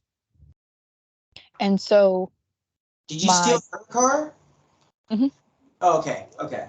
So I stole my mom's car and she pressed charges. Then she sends me away to Mexico and Jamaica. Okay. Never dropped the charges. Okay. And it's now a felony. So it went from a regular joyriding to a Grand Theft Auto. Okay.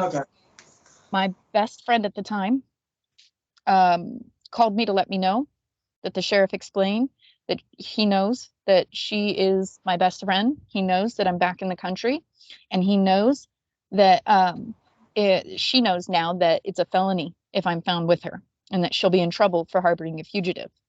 Yeah. So that night, I was going to do 2 things. And I'm not proud of this, but I think this should go to show how done I was with all the abuse that my mom had put me through. I've seen a couple true crime stories where this is the situation. Someone's parent abuses them so bad. But I had planned on killing my mom that night and taking her car and leaving. It's just so that I would never have this happen again. And I'm not good for society. So I'm just going to get locked up for forever. And I'm just going to do better that way. Literally in my head, that's what it was. And I had already stolen her car before, and she already had a lockbox where she kept her keys at night. And this is the weirdest thing, but it feels like a God thing, was her car key was the only thing out on the computer desk in her room, and not even her purse. And I made the choice to just take her car again. I was like, nope, fuck this. I'm just going to steal her car. I'm not going to kill her. I'm just not going to do it. And I just wanted to run away. And yeah, I got about 4.5 hours out of Riverside County. I was in Orange County on my way just further up north. I was like, just go as far away from here as you can.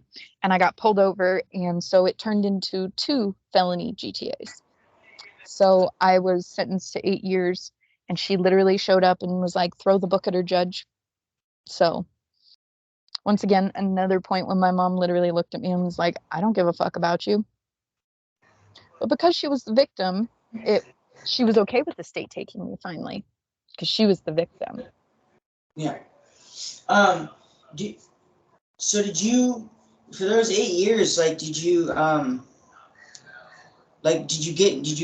like, do you feel like you accomplished something in there? Because you were saying you're trying to accomplish something in the jail, right? Or in that setting? Like, what did you mean by that? What did you mean by that? I don't know. Okay. Okay. I just was happy to not be home. Okay. I felt so juvenile hall treated me like a fucking human, like a real human. It was the complete opposite. And there they had cells on the bottom and bunks on top, so you had to walk upstairs to get to your bunk. And within like the first week I was there, they gave me my cell to myself, and they did not shut the door. And they treated me like I was a human, and it took about 30 days before they required me to come out. I was self-isolating because of, and I told them the truth. I was like, are you going to just call me a liar like everybody else? Or are you going to really fucking listen to me about what I went through? And so this one staff, long curly red hair is all I remember. And she listened. And I guess she went home and got on the internet and was like, oh shit, this is real. And they treated me, they didn't mind that I was in my cell. They let me decompress. They let me see it was safe. They let me acclimate. And they treated me with dignity. I did so well in there. I was number one. Like, there were a couple times I purposely would do something less than par, or not do something on purpose and be like, no, I'm not doing that, and get the consequences for it, and drop down to number 2 so somebody else could have a chance. And anytime Miss Putnam saw that, she still always came and gave me something to reward me for doing that. And it was nice. It was really good. I was so old that a group home really, like, they didn't, so back in those days, they didn't want you in juvenile hall for a really long time. They had a lot more group home-esque style things that they'd send you to. And so since I was a certain age, I only qualified for one, and they wanted to get me out of the actual detention center. Since I had already been through so much of that, they thought it would be healthier for me to be in a different program. So it was a group home program called Van Horn, right across the way from a notorious, awful mental health institution. I'm amazed that I haven't heard anybody on any of the survivor pages share about Helicon. You're Yes, the school district, because the school, I did all the registration papers, and now all of their weird phone calls to let you know what's going on in the school district is, they keep doing it. But yeah, went there until I turned 18, and they helped me deal with a lot. I actually got real therapy. I was on a lot of meds. like a lot of meds, because I admitted how violent I was. So I treated like I was insane at first with the amount of meds I was on and everything. And then they slowly took me off some, put me in this one program called Van Horn, and they treated me really well. Um, when you turn 18 here in Southern California, they don't keep you in the juvenile system. They have what's called California Youth Authority, and it's between the ages of 18 and 25, I think. Uh, Yeah. yeah, I was expecting, since I had 8 years and this had only been 2, I was expecting that they were just going to send me to CYA and that was that. I was going to serve out the remainder of my time, have my probation, and just go about it like every other kid I'd heard, in my situation went through. But instead, I had staff from all 3 places I was at. The first place was the first juvenile hall, then Van Horn, and also Riverside County. Riverside, the city itself, has a juvenile hall. I had staff from all 3 places show up and explain why I should get time served, and that I should not have this on my permanent record, and that I should not have to do probation because all my time in the program should count for something. Multiple staff talking about how good I was. My actual psychiatrist and my actual therapist coming and telling them, like, she's done so good, she's gotten off meds. And this other one who's like, no, she's really confronting the real issues. She's actually done the work. Like, she's really trying to change. And it was the only time in my life ever that anybody showed up for me, that anybody spoke on my behalf and spoke good about me, let alone like supported me. And so at 18, I was released. It took a couple weeks, but at 18, I remember getting out of that hearing and being like, what does this mean? I was like, why am I not going to CYA? Just really surprised, super like, what the fuck is this? She was like, no, really. Like, the judge sided with us. And I was like, you're full of shit. I was like, I had 6 more years. Are you fucking kidding? No probation? She's like, and this isn't on your record anymore. And I was like, expunged? I thought I was going to have to pay for that. She was like, nope, it's all done. And I was like, okay, all right, I'll take it. And I've done really good ever since then. That's good. Did you ever have trouble adjusting to society after you got out? All my friends said I was a robot. All my friends. Everybody was like, what the fuck happened to you? And I was like, well, if you saw the things I saw, if you were treated the way I was treated, you'd be a little more mellow when you come out. Yeah. Did you witness any fights or stabbings or killing, or do you hear about any killings in juvie? Because I know that I've heard like it's either juvie or the step up from that where shit gets crazy, is from what I've heard. So in juvie, they let you shave your legs. And I guess one chick took apart something and still like put it back together, so no one even noticed it. There were plenty of fights, especially in this really small schoolroom we had. But in Van Horn, everything was really good, but it was run like a boot camp. Like, legitimately, we marched in the Cherry Festival, like boot shining, standing at attention. But I really liked how structured it was because they followed their fucking rules. Like, Yeah. if it was in the rule book, they were treating you that way. And a lot of this, like, Mr. Malone was the drill instructor, and he always was like, he's like, you really should go into the military. And I was like, fuck no, I'm gonna fucking end up in the brig for insubordination. I'm gonna tell people, no, I'm not gonna do stupid shit. I'm not just some fucking robot you could say, go do this. And if I don't feel safe bringing that many people into that situation, I'm not going to do it. And then there, I'm in government prison. Yeah. And so yeah, he was a really supportive guy.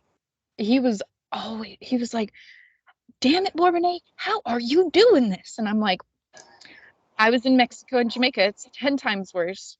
Fuck. He's like, okay, fine. Let's see if everybody can do what Bourbonnais can do. And it wasn't a collective punishment.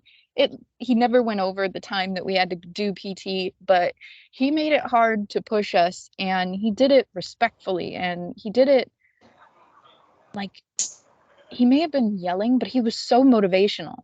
Like, really surprised at the way that program turned out for everybody. I appreciated it because it was nice to get the complete opposite of what I just got. For sure. For sure. Is there anything, or hold on. If you could go back in time in a time machine and change you going there, I know you kind of went over this a little bit. Would you go in the time machine and change it? Going No. through that? I No? wouldn't comply either, because I know that there's a lot of people in the survivor community who were upper levels who feel really guilty. And I still feel guilty for what I had to do at high impact. So I get it, but I wouldn't change a single thing from the moment I was born into the family I was born to the abuse I suffered as a toddler. Like every single stupid fucked up thing I am so grateful for, and I wouldn't want it any other way. For sure. Is it your opinion that these places could or even or should or even could be regulated at this point, or do you believe that they should all be shut down? Because I went to everything overseas and a lot of those are already shut down, I know that there's another one in Jamaica that they just set up, to my knowledge. I think anything international for an American citizen to go, NATO is the regulators. Because I know that it's a money-making thing, who the fuck's going to regulate these? So I think a NATO's human right person should be in control of monitoring every US child who's in one of these places. If it was legitimately like they portrayed it as, if it was more boarding school-esque instead of fucking torture camps, it'd be different. But W.A.S.P, and since it's changed its name, I'm not interested in saying what it's labeled as. Everybody can go online and look it up.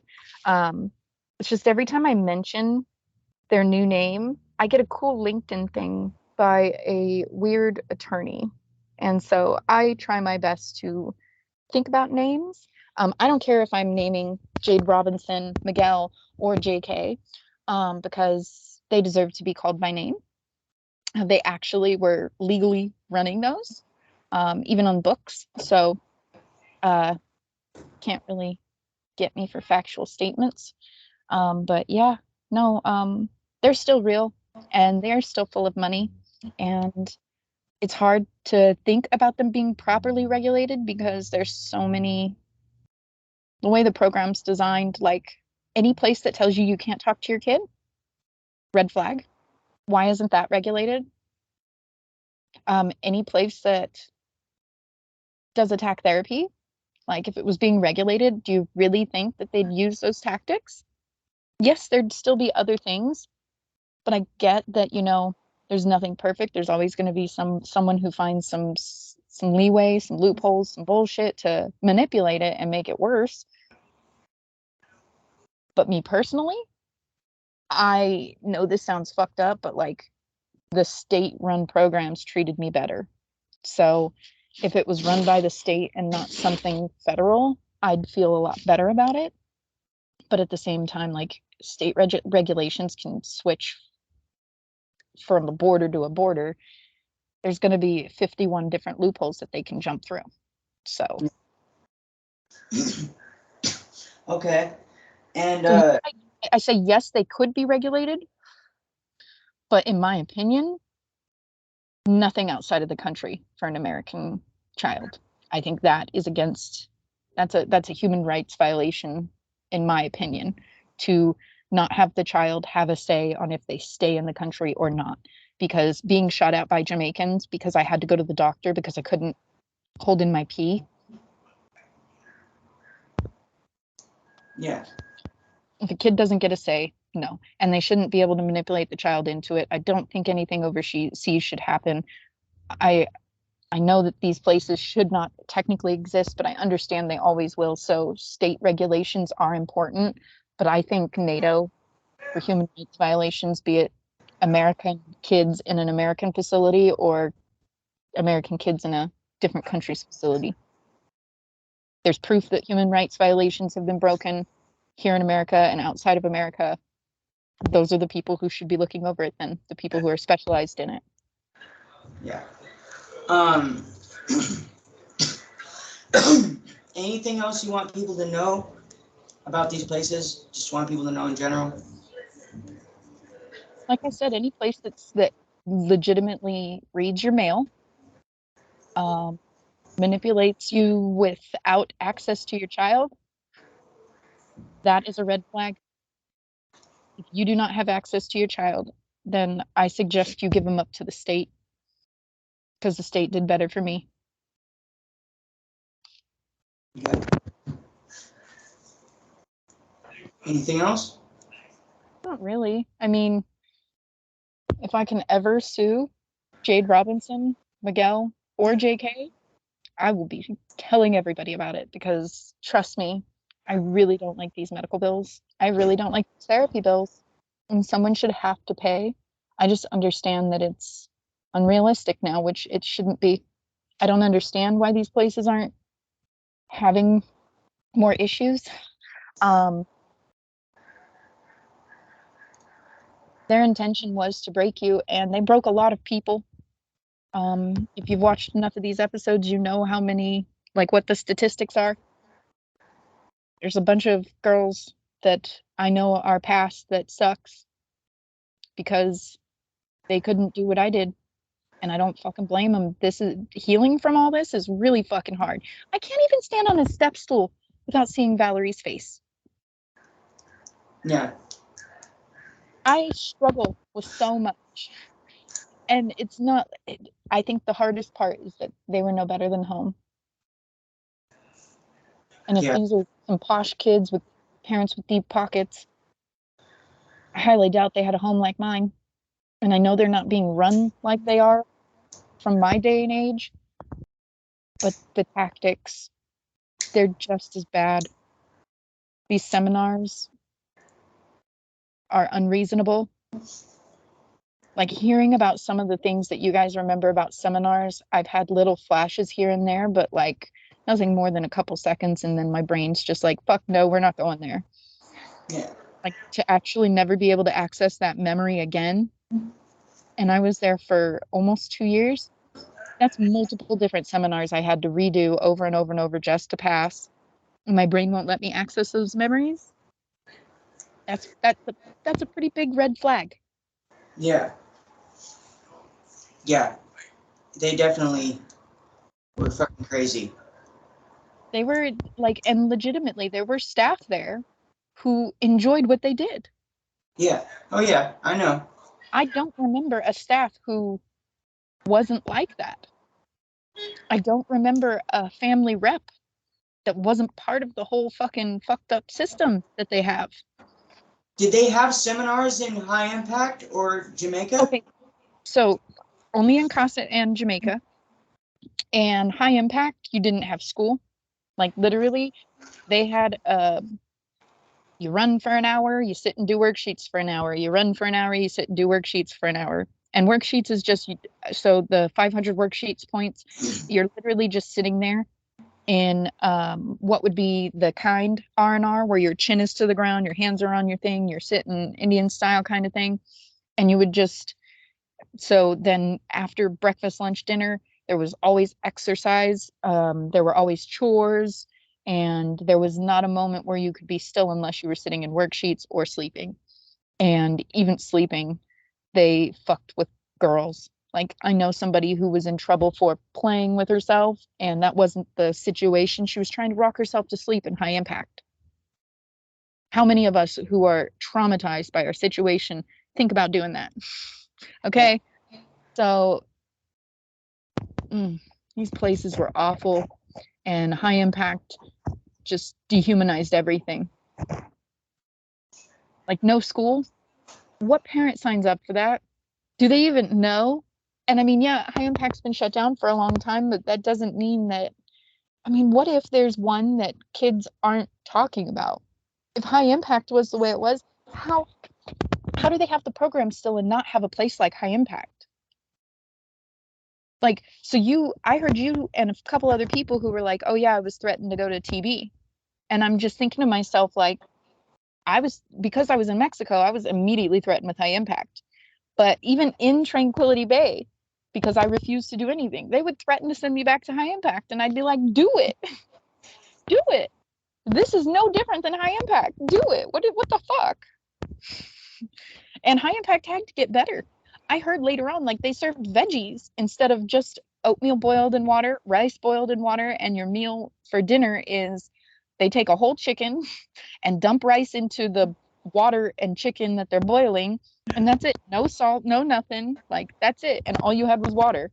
There were no fruits, no veggies, no nothing. And girls got really malnutrition issues in there for it. There was a chick who couldn't hold down her food because of physical, actual health problems, and they made her eat her vomit all the time, like almost every meal. Like, it's not her fault. Her body's fucked up, man. How much shit do they have to put people through? Like, if there was that place, how is there not one still to this day? Yeah, it's probably better, but how is there not one?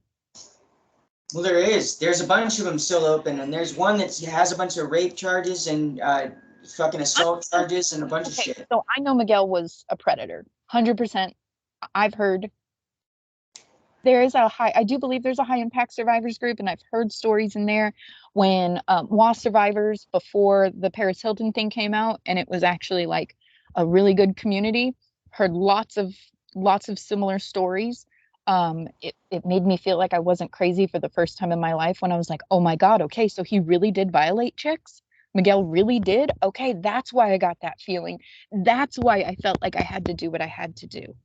None of it made sense. I always thought I was crazy. And then I think it was like 2009, 2010, I found the W.W.A.S.P survivors group, and it was soul healing to hear other people talk about how traumatizing other programs were, and talk about the programs that I went to, and actually like corroborate things I remembered.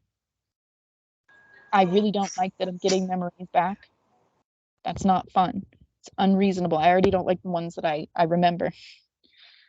But I miss the old W.W.A.S.P survivor group. It was so brotherly, lovely kind of experience. It was, you could say, hey, I just spoke to my mom about this, and this is what she's saying, and we'd all just hop on and be supportive and loving, and share our story about how we went through something like this, try that, and just it was a real community healing project, in my opinion. And I miss it, because it's like you guys, like a lot of you and your other people talk about, is like, how do you share this? How do you get this out? How do you talk about it? Because everybody thinks you're exaggerating. Everybody thinks you're lying. And your parents especially, because they're so brainwashed in the first place. Yeah. So having a spot where you could straight up do that, and like, I went to therapy with my mom those 2 times, and then I sat with 2 different therapists, my own personal one and the lady who helped me deal with my mom. So it felt good to share these things in there and give people these tools, because it took 3 years before I trusted my therapist, because of the family reps, because of the mamas and the papas and how they ran group sessions, because of the girls in attack therapy. I've been told to go to so many different support groups, and I'm like, no. First of all, I'm going to get in these support groups, and everybody's going to be like, wow, you had it worse than me. And I'm sick of fucking hearing that. We all had it bad. If it traumatized you, then there's no rank. Okay. And in the old W.W.A.S.P survivors group, that's what it was. There was no rank. No, like, my choice to refuse everything. No one looked down on me like for it. Like in the program, how the girls would, because you're causing group consequences. So this whole thing really fucks with everything normal. It really does. How are you going to talk to another human being about this who's never been in a psychological warfare style, real life brainwashing situation? How are you going to go and trust the therapist when you just had all the authorities in these programs after you to hold you down, to keep you down? How are you going to trust anybody? Yeah. So I don't know how they could be run different to not fucking traumatize people. Yeah. It makes no sense. Like, I mean, I know I'd like to see them regulated and run better if they're going to be open, but it's so, I don't have enough hope in my heart, and I've got a lot of that for these, especially if they're run by the same fucking people. Yeah. Well, I was gonna say, are you part of the Discord group yet, or part of the Straight Outta BS podcast group on Facebook? So I think I did the invite for the podcast. I don't know if I was accepted yet or not. For the My group? kids, yeah, for the group. My kids come home this week, so I've been busy scrubbing and cleaning, and Yeah. it's only nighttime for my nighttime podcasting listening. There's been a couple I've fallen asleep to, woke up the next morning and kept watching. Yeah. So yeah, no, I've seen all of them, and I really like this form. I really like hearing all the different things. I like hearing about the people who actually ran the program too, admitting that it was just as fucked up as the people who didn't run the program. Yeah. I mean, I really like your podcast, and I'm waiting for payday on the 1st so that I can get one of your shirts with your kitty cat on it. Yeah. Awesome. Thank you. I've got my Black Beauty under here. I'm in the desert, so she hates being out, but I got my Black Beauty. I got my fat Mr. Striped Tabby. I got my Foster inside. So I was like, heck yeah. Can't wait to get one of the shirts. Yeah. Yeah. Hell yeah. Thank you so much for the support. And yeah, are you part of the Discord group yet? Not yet. I don't know how to use Discord, so I actually have a few of my to watch later things in YouTube to figure out how to do that, because I thought that was a pretty cool thing, because I heard you with one of the other ladies on here talking about how you've linked a lot of different stuff, and in the W.W.A.S.P survivors group years ago, they've done a lot. I apologize for anybody who's been hurt by how it's being run now, but it used to be like sisterly and brotherly love. Okay, we all got each other. No one said anything bad. No one weaponized anybody against each other. No one did the whole I'm in power, you need to listen to me thing. It just turned into a whole new like upper levels unit, and it sucked. Toxic. It was like toxic after a while. Real toxic after the Paris Hilton thing hit. And I mean, I loved what she did for our community with giving a louder platform, I guess you could say, and more people looking into it. But with how that turned out, man, a lot of traumatized people getting together and their trauma triggers. It sucks. I miss it. I miss that brotherly love kind of situation where I was going through some shit because my mom literally didn't know about it, but so she got her second cancer diagnosis, and she gave me all my keepsakes that she had been holding on to, and there was program stuff. And one of my friends who was over here helping me do some work watched me puke my guts up when I saw all my stuff from Mexico and Jamaica. And he said that he's like, I've never seen someone respond that way to any materialistic item ever. And I literally sobbingly went across my yard, grabbed my Weber, and put everything on there, lit it up with some lighter fluid, and tossed in a match, and just sobbed. That was really awful. You know, it was rough to really go through that and realize that I had this group where I was able to talk about it, but we all collectively had so many visceral responses to the situation we were in. And even afterwards, 15 years later, 20 years later, it was hell. Well, I'll send you the links to the groups and whatnot, so you can check them out or whatnot whenever you get around to it. And because I mean, now that I'm not in the community, I don't talk to many of them. I mean, a lot of them got sucked into it, and I didn't feel safe. I mean, you see people stuff like the manipulation tactics and the you need to believe me over so and so, and the people who want attention because they're traumatized and they're not getting it anywhere, and they feel so alone because they can't talk to people, their parents don't care.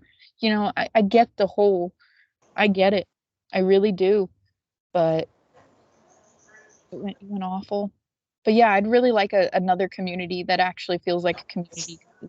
Just sometimes, like, we had a horrible windstorm this fall, and my roof is tin, or my car parking area is tin, and all the nails were stripped, and I had to get on the roof, and I saw Valerie, and that just kept replaying and replaying. I ended up puking on the top of the roof, and it would have been nice to be able to go to the old W.A.S.P survivors group and just be like, guys, fucking chat with me, talk to me, do something, just give me the right mind, because you guys always know what to fucking say, and I'm just fucking losing it, you know?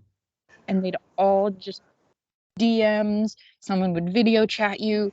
This one chick dropped her phone number, and I sent her a message thing, and I was like, hey, I don't mean to be rude, but you might not want to drop your phone number, but if you want to talk, I'm right here, I'll call you, I'll do whatever you need. And that's how we all showed up for each other. So another place like that would be nice, because Yeah, well, since you're part of the Straight Out of BS podcast group, I mean, I would start by posting in there, and then I'm going to send you my number too. I'll send you my cell phone number, so if you ever need to talk to anybody, you can call me I whenever you want. appreciate that, because I'm alone. I'm in this I call it my wilderness season. Like, it's hard for me to be social with people. It's hard for me because, like I said, like, since I was a baby, and knowing that you could jump into that community whenever you needed it, and when you were feeling good and you were doing good, you know, you would feel the ability and the confidence and the kindness and compassion to want to text, or text and support and comment and interact. And then when you were down, like, one time, I can't remember who it was, but he was like, where's Marina? And he tagged me in it, and I was like, sorry guys, it's just been really rough. And everybody's like, oh, I know, man, around this time of year it just really is. And I'm like, yeah, I know. And it helps. So Yeah. I miss how the old community was, man. I hope that the Straight Out of BS podcast group in the Discord can turn into something welcoming. I always wanted to make this a welcoming community, and like an unbiased as it can be, kind of place for people to come, because I went to the program too, so I'm kind of biased, but to be fair, but I don't you're really neutral, because you walked both paths. I am the extreme of what you did for a year, okay? Yeah, exactly. Every fucking day I was in any program until I hit high impact, and then Jamaica, I was like, fuck it. Exactly. Like, I've literally scold people about the staff it. And you asked about my injuries, and I looked down at my foot because today I can't fucking feel it. Okay. And there will be weeks where I cannot feel my fucking foot from damage. And I've had the offer for my shoulders and for my foot to, like, get surgery and fix it and whatnot. And um, so before my mom passed away, she was a 10-minute ride from my house.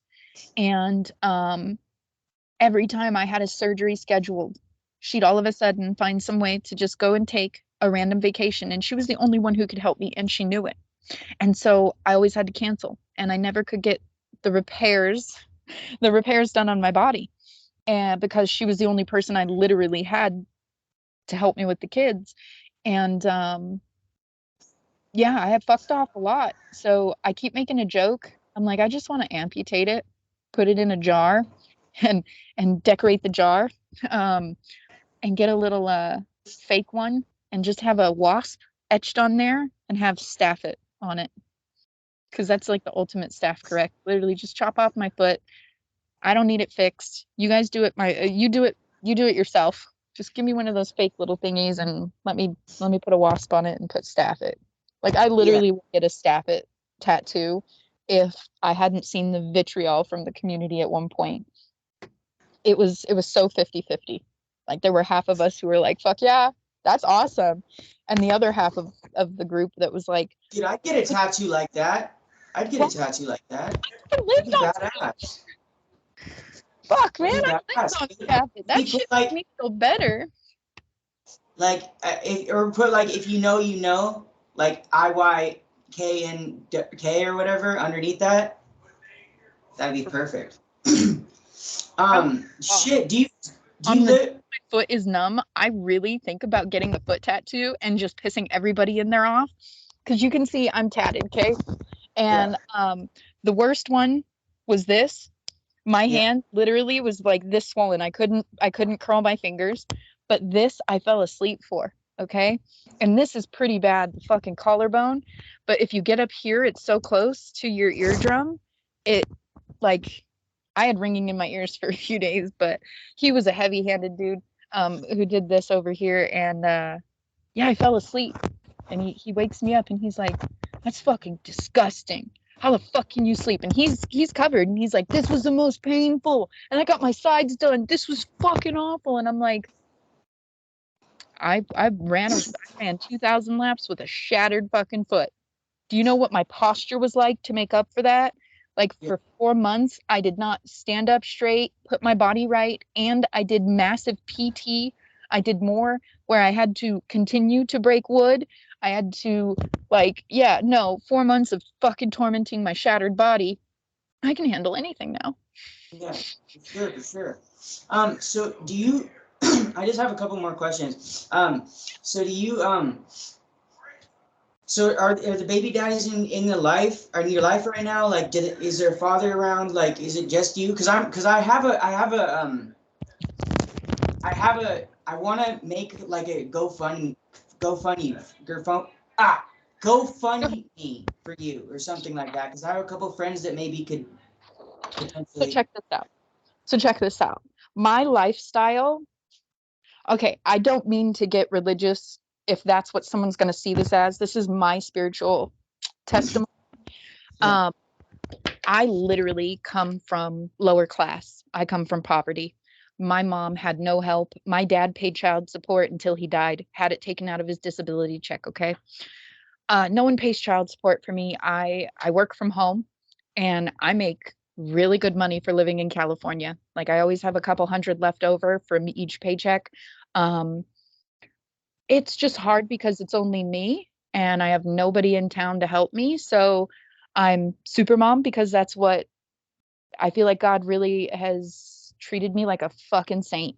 I'm not, okay? I've never been married and I have 3 children out of wedlock and I still feel like he treats me like a queen. I want to be a princess. I don't want to be a fucking queen. I don't want to rule shit. Okay. Yeah. I have to Yeah. run this ship pretty tight. And I'm a, I call myself politically, I'm an anarchist. I don't want to. I want America to be single for a long time so we can just get our shit together and heal, and Yeah. then we can get a daddy again, okay? Yeah. But like I say, put up a straight out of BCS GoFundMe for anybody who legitimately can prove to you that they need the help. I would donate like I said, I have a couple hundred left over each month, and when I get paid, so my daughter just had surgery for her. She got a what it's like a pacemaker, but it's for seizures. So I'd like to rewind to 2013. Okay. Keep in mind that, program wise, you're already traumatized. Growing up in my household, I literally was trained to pick narcissists. So lo and behold, I end up with a narcissist who's got a drug problem and is an alcoholic. I was lucky that I ended up with 2 men who never put their hands on me. One did, but he was pissed. So I kind of don't blame him for that one time. Yeah. But Yeah. he learned real quick not to touch me because I was not afraid to fight men. So it was one of those situations where I ended up in a really shitty situation and he took me to court and I just wanted to be like, I don't want my kids growing up with their dad. I'm already watching my first one grow up without his because he's got bad drug or drinking problems. And so I never gave him the time of day because every time I talked to him he was drunk. So I was the mediator. I wouldn't let him interact with his son unless he was around with his mom and he was sober, which he was the once in a couple years that they saw Yeah. each other. So I made this court order where uh, it was 50-50. 3 months she lived with me, 3 months she lived with him. And instead of sending her to daycare like he was legally required to in the court order, he instead let his girlfriend watch her. And she Yeah. spent 4.5 hours trying to beat my daughter to death. Nearly succeeded. My daughter spent 3.5 weeks in a coma. And now, even though she's 11, because once again, God knew I loved being a mom, so I feel like he gave me my ultimate wish. I am forever going to have a child who needs me as mommy. And it's the best blessing. My autistic son got his father all summer because he's finally sober and he's been through therapy, and they had an amazing summer. I get a little emotional thinking about it because I feel really bad for protecting him for as long as I had, but I am so grateful that the timing was so blessed. So God's really treated me and put me up beautifully, in my opinion, because when I was trying to do it myself, I just kept picking shitty dudes. I kept putting myself in shitty situations. I kept just being a people pleaser who thought that I just needed to be a better Christian, when in reality I just needed to care about my boundaries as much as I cared about taking care of other people. So if you had a GoFundMe, I would feel like I was actually putting something towards something. So now that I know that you have a donate button, that's great. But what if there's other people who are in your situation where this podcast takes off and they're in a shitty situation where they need help, and because you've done what you've done and you've built it up, I love where it's going. I'm like, I literally went through so many of my YouTube subscription channel or subscribe to this channel thing and turned all the notifications off just so that I get yours. Really? I literally spent like 2 hours turning notifications off individually for so much just so I'll get yours. Okay. Awesome. Because Well, thank you for the support. I really appreciate it. this will be the third podcast I did about my program stuff. And so far, it's the only one where I want the next one. I want the next one. I want the next one. But Yeah. I get that listening about everybody who's been through this fucked up stuff, I love that most of us are out the other side of it a lot more than maybe we were a couple years ago. And Yeah. I really love how it's going. I'm like, no joke, when you said that the shirt has a picture of your cat, I was like, okay, yeah, I have to know. Yeah. Having that donate, being able to, set up whatever you want to do as this takes off. Like I'm going to be a big supporter. Whatever you need me to post, I'm going to post. Whatever, I'm getting there. Can I post stuff on your page? Okay. I have a second one. I'll send you a link to her profile because I am a notorious Facebook really hates me person. Okay. I had to create a secondary profile because it didn't like me, and I stayed Because of off. what you say? So Why? I post memes, so I don't understand. And I am the peacekeeper in the comments section. Oh shit. This is a first. She's acting like a normal cat. Oh wow. Beautiful cat. 10 out of 10 loaf. Her name is Monroe. She is my foster. She was just hiding everywhere. The vet said, clean bill of health after we did a couple things, but the vet said that she's got all her shots. She looks like a calico with a Siamese. And I always have fosters. So she hates my dog. It's okay. It's the middle of the day. So he's a napping boy. He's snoozing, and he got a bone for letting me keep her out a little extra. Yeah. It's just while I talk about this stuff, I've had him for each podcast I've done, and he gets really in my face, and he knows that when I talk about certain things, I get a certain way, and he's up ass all the time. Yeah. So I figured it'd be a good time to let her. I have to keep her in a crate sometimes because she's tried to attack the dog. So she is from the streets and she is of the streets. But I'm trying to teach her not to be so that she can get rehomed. I think she's like my fifth or sixth. But I only do one at a time because I do have a dog and most of them need that one. She's being normal. You're being so normal, Miss Monroe. It's because she senses that I'm legit. I love seeing your black cat because I have a black one outside. She hates being inside. Like if I bring her inside, she freaks. She's underneath my little like thing that holds my TV right now because it's nice and shady underneath there. She's just I've laying got down. I've got this fat boy. He came to me like totally scratched and bloody a couple of years ago as a stray. Let me heal him, and then he disappeared for a year. Next winter, he came back 10 times worse. It was like on his chest and tummy and his neck, and so took care of him then. And then he just stuck around. And in 2020, he got shot up with a BB gun, and we had to take him to the vet and have a couple BBs pulled out and a couple things stitched up. And the vet wouldn't let me take him home unless I adopted him. So now he's adopted. Yeah. Same with Beatrice. She picked me, and then I bring her home and she refuses to stay inside, but is outside like a champ. She kills any mouse or rat or muskrat or mole or whatever gopher that we have. She is my hunter. And I got a tortoise. I've got two bearded dragons. It's summer, so they're light low.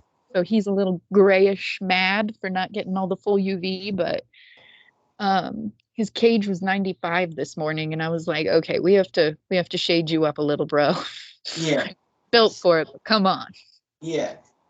That's awesome that you have a lot of animals. Animals are like the best.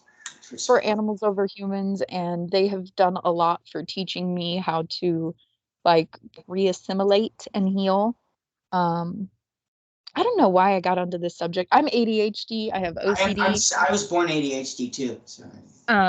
Yeah, like I don't use it as an excuse. I use it as an explanation so people understand. Like sometimes I just subject, but no, I'm being so serious. Like I really like what this is. If there's something I can do to help with promoting it, if I can push something, I plan on it. It really sucks that the old W.A.S.P survivors group isn't the way it is, because you would be freaking booked up the yin yang.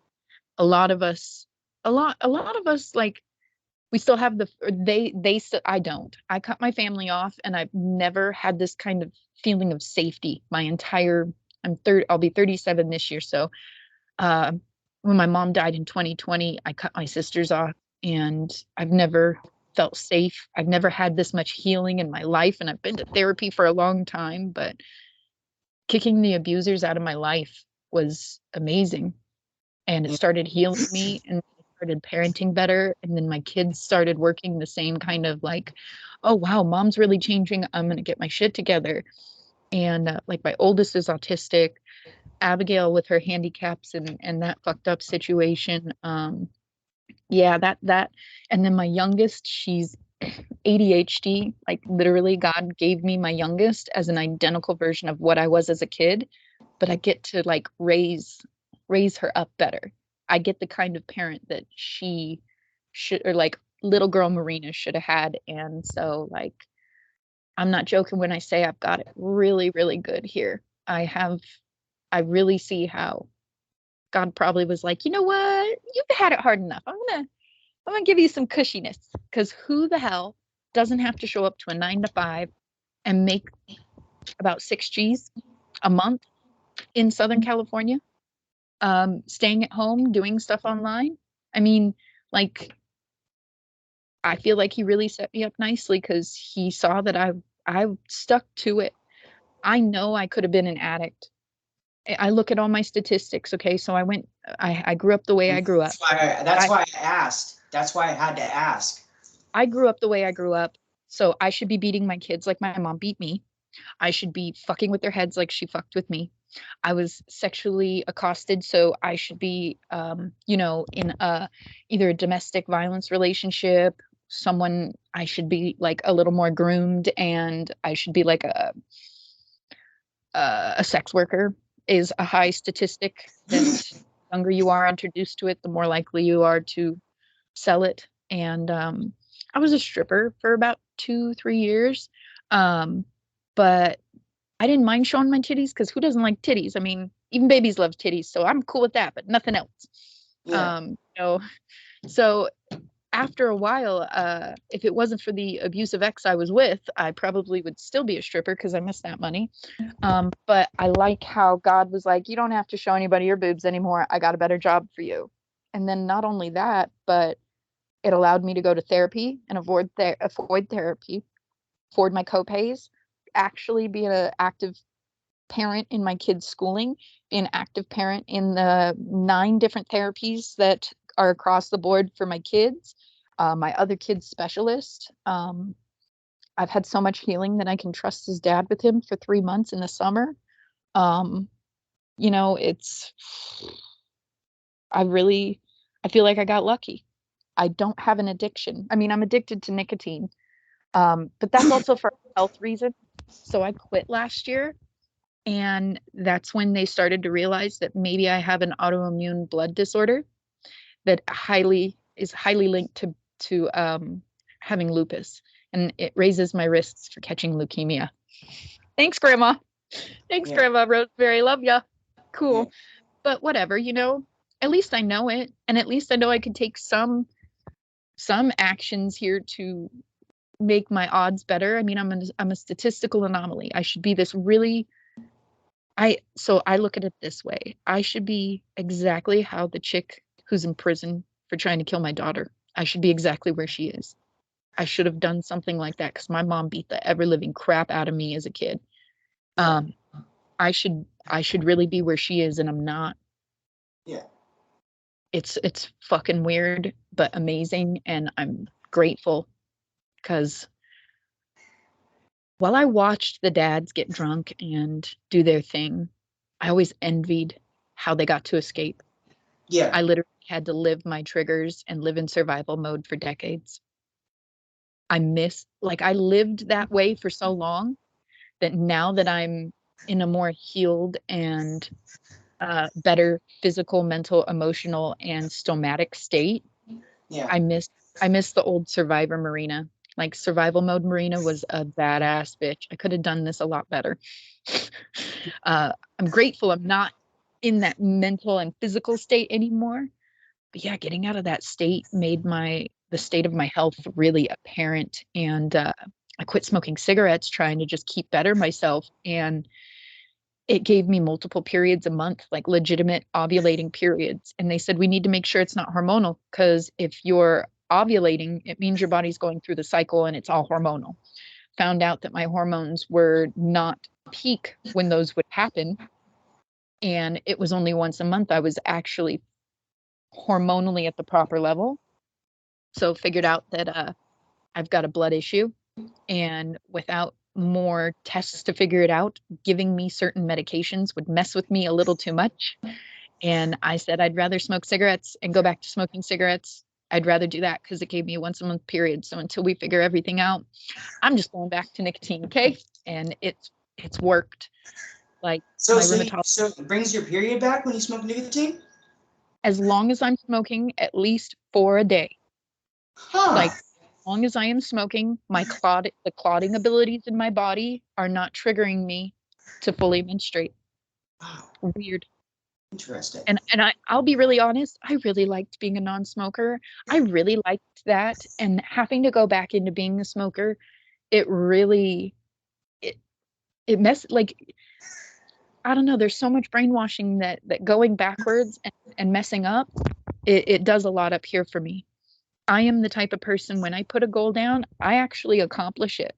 And I don't have many of them that I haven't accomplished because I don't make a goal I can't actually reach. I just got real lucky that I grew up with everything I did, and I chose to not do what was being done to me. I don't Yeah. I don't know how, but I did. That's so awesome. Well, And thank you so everybody Yeah. should go to therapy. Yeah, for Seriously. sure. Definitely don't repress shit. Don't repress shit. Go through it. That's what I So always say. first time in my life where like I am openly okay with saying I'm OCD. Yeah. So before I went to the program, I was on a lot of medication, and it got 10 times, like they upped my meds when they found out I was OCD. And they treated me really crazy, like I was severely crazy. They had really long action plans because of my OCD, and they treated me like I was just going to snap all the time, because of the kind of OCD that I have. There are 5 different categories, and I fit into 2 of them. And so it was one of those things, really, I can't believe it. She's being normal. Mhm. This is so cool. Mhm. She's usually hiding. And I'm amazed because she's so close to the dog crate where she's actually like attacked the dog crate because he was in there before. So that's so awesome, Miss Momo. Cats can like tell when somebody's like, when people are like, when things are chill. I swear they have like a sixth sense type thing where they know like when I don't shit's. know her personality that much, so I don't know what she's capable of. I like that, that she has some normalcy to her. It's nice. I just rearranged my room. So all the cat beds I have throughout my house, she's not been interested in. So I think she legitimately grew up in the streets, or at least grew up as a kitten in a house and then was tossed out or got out. Because Yeah. she's litter box trained. She knows how to find her kibble, but she refuses to be on any kind of bed or a blanket that I have as a bed. She prefers the cardboard. She prefers all that shit. So I got her this. It's a cardboard castle. That's fucking awesome. And she loves it. She knows how to climb the whole thing. She likes this bottom one, probably because it's the most shaded. But she saw these scratch things and she used them right away. Like, yeah. That's awesome. So obviously, we're figuring each other out. So Yeah. I just put it together last night. So I'm thinking that now that I took away her hiding spot and she sees that this is specifically for her, I took all the cardboard boxes out of everything else so that she's more forced to hear, but I moved all the cat beds into hiding spots where she used to hide so that maybe she'll be like, oh, she figured me out. Okay, I guess I'll have to be a normal cat now. But I did it subtly. I've had her for about 2 months now. But That's it awesome. took a month before she started gaining any weight. So Yeah. I Well, like fostering the cats better. I love dogs, but I like fostering the cats. awesome. Well, thank you so much for coming on. It was so awesome to have you on. And I sent you my number on Facebook. I sent And you a message on Facebook. did you send me a link to the Discord so I can figure that out? Because now I'm Yeah, going to be forced to have to look at those two how to do videos. yeah. I I'll send that. I'll send those to you as well. I would Um, like another community. There's one other survivor I have on my Facebook where he's constantly like, "Man, I just find myself missing the group sometimes." I'm like, "Ditto." Ditto. It really was camaraderie. Like I think about people. I got a buddy who knows me before and after the program, and he talks about the bond he has with a lot of his military buddies. And I'm like, dude, that is exactly how the survivor community was before the BCS stuff and the W.W.A.S.P survivor page turned toxic, man. Like yeah, it was really a legit, we're all together just because we went through the same program. It doesn't matter if we went through the same hell in the program. It's just that we literally just went through the same program. yeah. And would you be up to do a part two? Heck yeah. Okay. Heck yeah. Because there's probably a lot more that like I I like how each person admits about how hard it was to just be a normal human being and how it still kind of is and how there's still the triggers and there's still all this other stuff, man. There's plenty of other podcasts that have fizzled out and I just wish we could get like an update about some of those people. Yeah. Just see how life's treating them because like I said, that's how the old WASP page was, man. People would be like, "Hey, I haven't heard from so and so in a while," and sometimes it's because they'd relapse. Sometimes it'd be because they passed and we didn't know it. Uh, like one chick tried to kill herself, and we were all just really heartbroken and wanted to find a way to support her and be there for her because we know what it's like. We all do. It's Yeah, I rough. think doing, that just made me think. I just thought now, maybe like, do a part two with some people, and then like to do like the second part after, they've digested what they talked about the first time, maybe because for a lot of these people, they're talking about it for maybe the first time. So give them some time to I would digest. say that too. Do a part two, and then do even maybe a part three. Then to see, maybe like a year or two later down I the line, agree. see how they're doing, and check So in with what them type happened is thing. in the WASP survivors group, someone was going to do a video style documentary about it. And she physically came to my house and recorded it. At that time, I was so concerned about my mom seeing it. and me being honest about all that, that Yeah. I was really like, I was still so manipulated by my mom. I got her permission. I was like, are you comfortable with me doing this? If you say no, I won't. She was like, no, no, that place, manipulated me just as bad as it did you. So, yeah, go ahead. Talk about how awful it was. And so I wish she would do a follow-up, because what I remember telling her, then another lady, once again from the I don't know if it was BCS or WAS survivor group, but she did a long form one where she really, like, I got more details by that time. I had already been in the WAS community. A couple people remembered me and helped me remember some things that I didn't remember. I was like, well, I remember this, but I don't remember much. And I was, it was traumatizing. It was hard. So I don't remember. And they'd fill in my stuff. So I had that for the last podcast.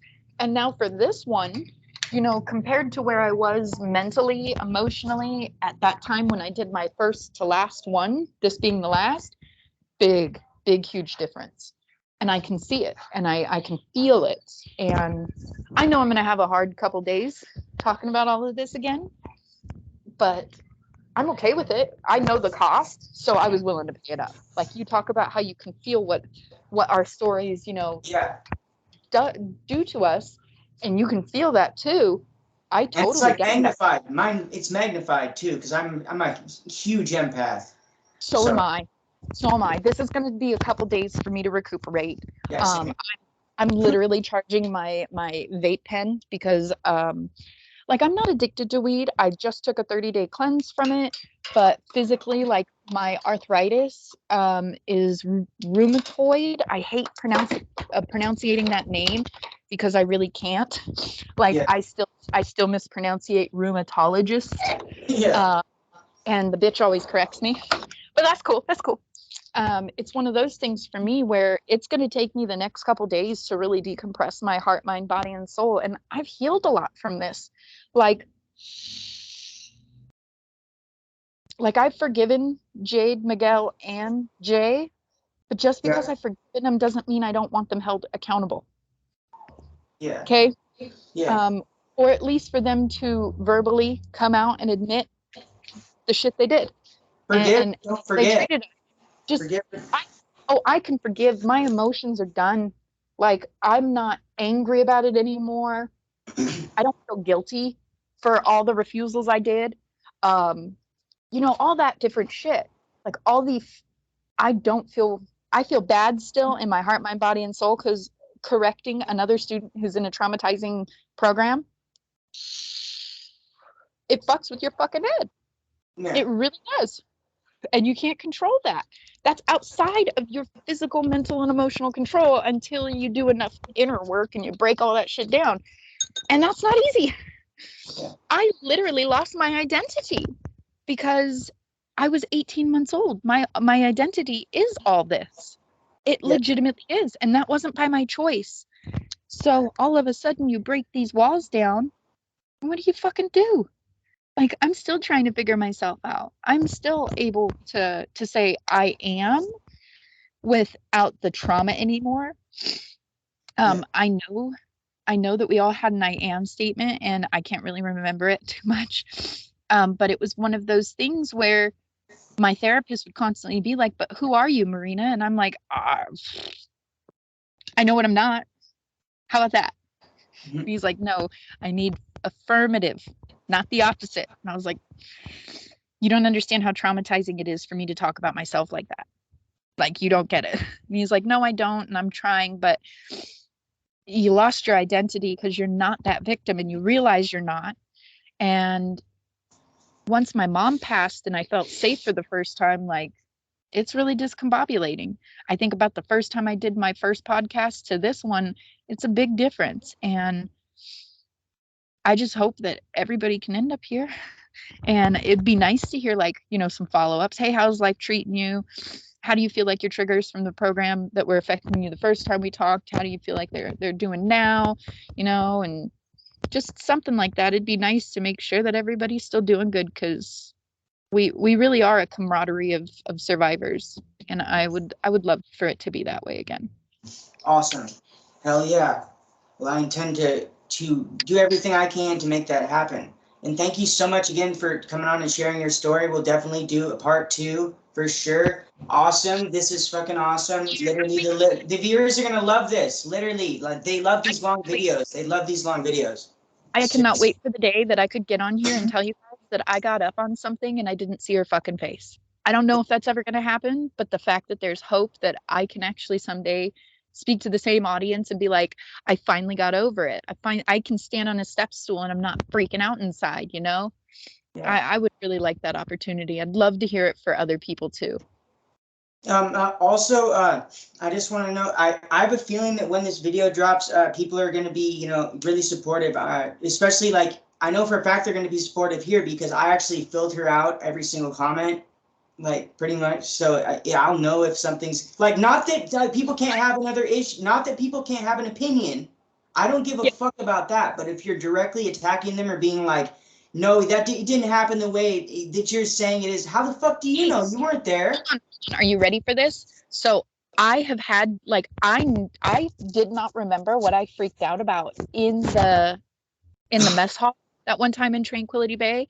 It was the fact that my whole family was there, and so they like 2 people filled me in.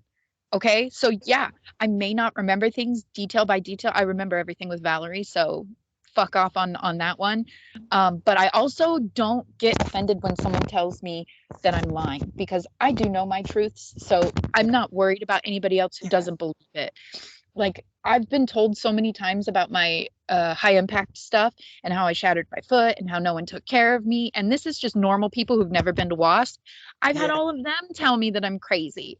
I've had 2 baby daddies who used my program trauma against me, okay? And used it to manipulate me and keep me in the relationship, okay? So like I can handle whatever anybody wants to say in the comment section. I've got thicker skin than a fucking rhino. So I'm good with that one. It's more the whole point of these podcasts is for positive. So if you don't have anything to add to the positivity of, hey, these were some fucked up things, but I took all this awesome stuff away from it, like then you don't have to say it. You know. If you're not being constructive to the conversation, if you're just like but I know a lot of us remember things differently. I bet a couple of my freakouts, people remember in detail because they just watched me get totally annihilated by Jamaican men and women. How many people did I traumatize? How many people did I put through extra like collective punishments? Probably a lot. And there's a lot of guilt I had for that when they would show me that everybody's being punished for what I just did. Okay? We all have that. We all remember it differently. Oh, it's okay. Like, I'm not going to remember certain details because I was in a traumatizing situation. You may remember more, and which is awesome. Like, if someone can remind me what the subject was in group when everybody started telling me how beautiful I was, and this was after, okay, this was after the attack session where I beat the shit out of somebody for telling me that my 18 to 4-year-old, 18-month to 4-year-old self put myself in that situation and I wasn't accepting the responsibility for the situation I put myself in. Yeah. So how do you attack therapy people and then sit there and tell them they're beautiful? Because I'd never heard anything good about myself. My family rep noticed it. And guess what? She made sure everybody said something good and positive about me. And it broke me because no one ever talked nice to me. And then she puts me on silence where I can't talk. And I'm already a level 1. Of course I can't fucking talk, you stupid ass. But no one can talk to me. No upper level. No, nobody other than staff can talk to you. And it just isolates you even more. It's all a mind fuck, man. Yeah. Every aspect of the program. It's so weird. I still can't wrap my head around it. I don't know how they worked or believed that they worked. It's weird. Okay, sorry. I am that type of person. It's the end of the phone call, and you could say goodbye 8 times, and I'm probably going to find a way to talk some more. No, you're good. You're good. If but you yeah, want to, do you want to talk some more? We can talk some more if you want to talk about some more stuff. It's almost dinner time. I was going to do leftovers because I knew that this could go on for a bit, but I do got to decompress. If we did a part 2, I'd need a couple days because this is rough. Yeah. When you don't work the program, you're going to have a lot more, because complying, it was mundane days where you just had to be perfect. Yeah. And I bet they all blended in. For me, I felt each day probably triple time because I was in isolation and time warp. I will tell you that. Yeah. Like, one of the girls that helped refresh my memory said that I was in OP in Jamaica for like 2 or 3 weeks. And then they pulled me out because I refused to do anything to get out. I mean, I got those kind of stories. It would take me a minute to write some things down and grasp it better. But yeah, I know. I'm not trying to push it on you. I'm just saying whenever you're ready. But really, the fine details are honestly a great way to help people understand the psychological manipulation and psychological warfare that you go through. It literally, when you're not working the program, they really throw a lot out there. And I think that's why I've made it as good as I have to this day, is because you can't really manipulate me. Now, you can if you're using love, but I've also healed from that. So at least that one's not a trigger anymore. Yeah, for sure. But no, every day is a struggle. I still have flashbacks. I still have every night I have some sort of weird dream. The one recently is my kids getting taken away to Jamaica, and I have to build a raft to rescue my kids, including my handicapped daughter. So yeah. Oh, it's insane. There might be some significance to that because of the lifeboat process and focus. So I never went through focus. Well, wait. Focus is number 3? Yeah. Oh, well, I don't There know might if be. I created focus.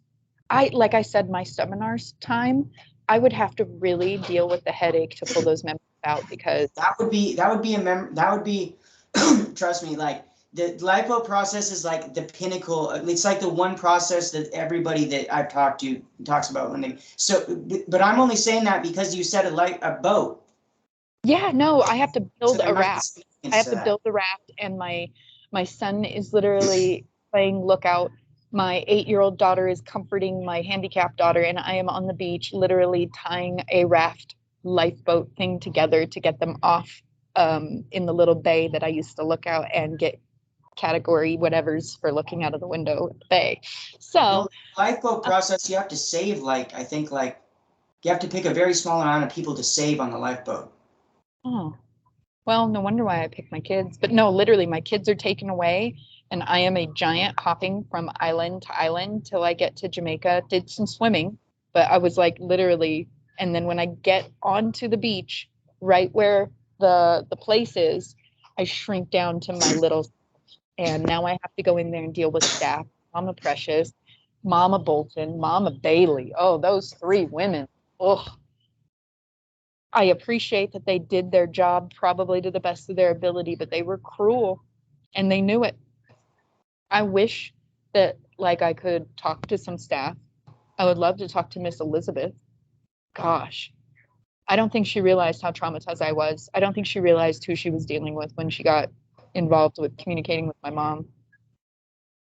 I really don't. Miss Smith, I think once she realized that I had been through so much shit, she probably started to feel bad for me. And she's the one who recognized that I purposely isolated in OP. She's the one who realized like I'd never had nothing nice said about me. And so she made the whole group do the complete opposite of what group has ever been. That was traumatizing, hearing everybody talk nice about me after they just fucking, after half the times that we're in these seminars and they're talking shit with you, or these actual like day-to-day therapy sessions where it's group therapy and it's all attack. I mean, how do you then ask those kids to say nice things about this little girl who's always causing collective punishments, who's probably traumatizing you because you're watching her get beat? You know? Yeah. It's insane. Yeah. Give me a little bit and I'll write some shit down, because I haven't gone through it as much as I would like to in therapy. I only will start really dealing with the program if it's something that's affecting my day to day. I have been more through my childhood stuff. And so it's been nice because I see why I responded the way I did in program. And I no longer like guilt myself for just being a hellion.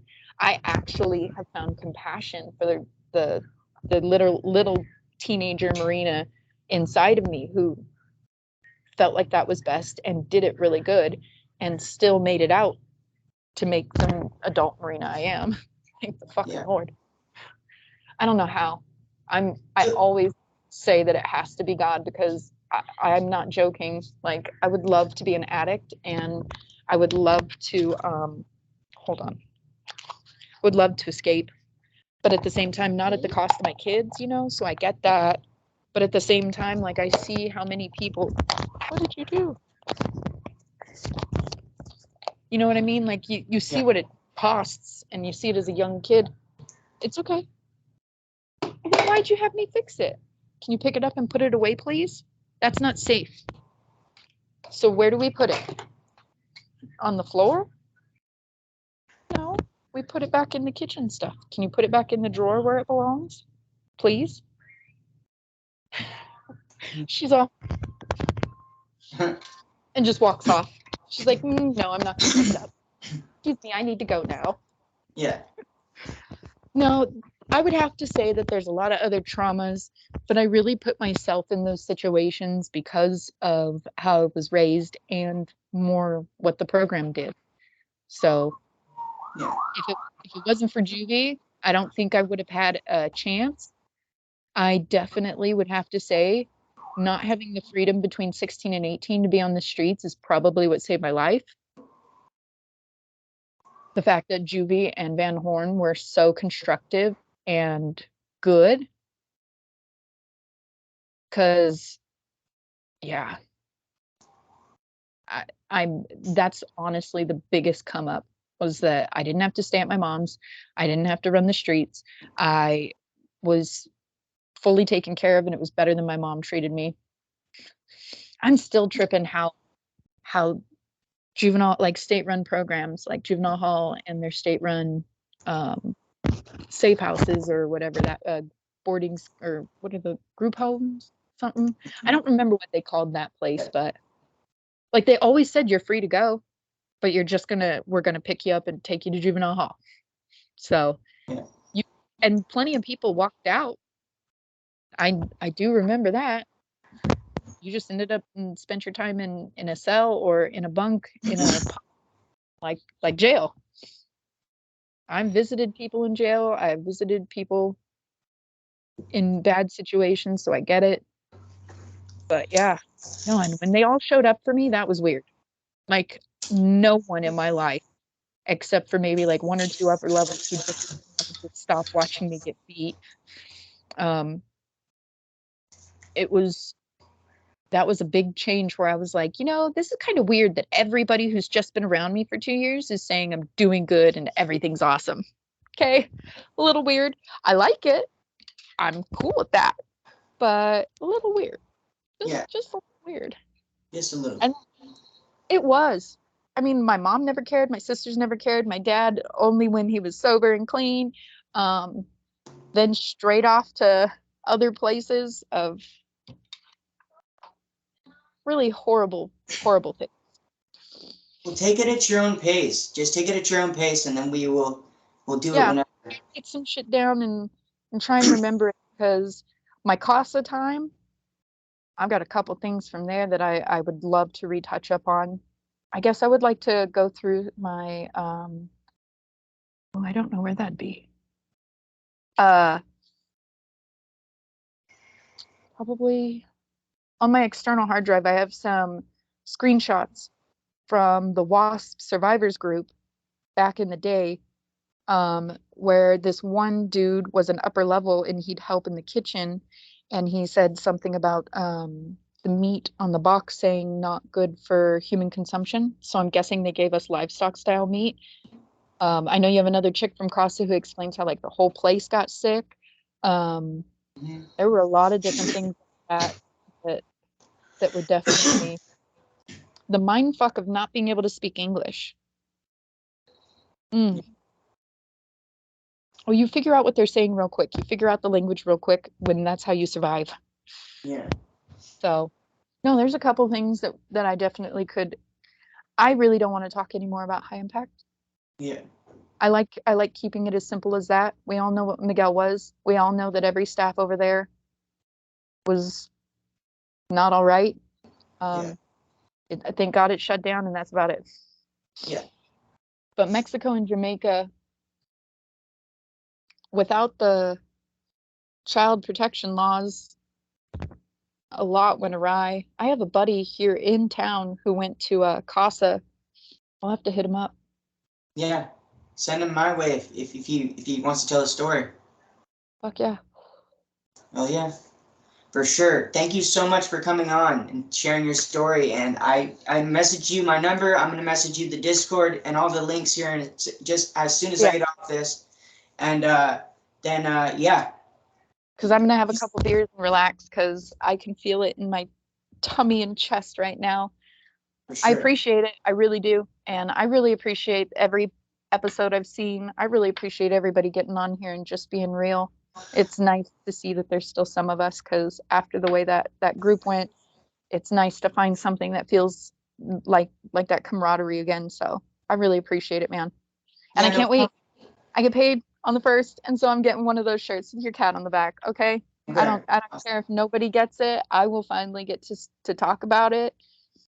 And I will have to say, the first time I talked about it, I wasn't like this, and I didn't have as much as I had to say.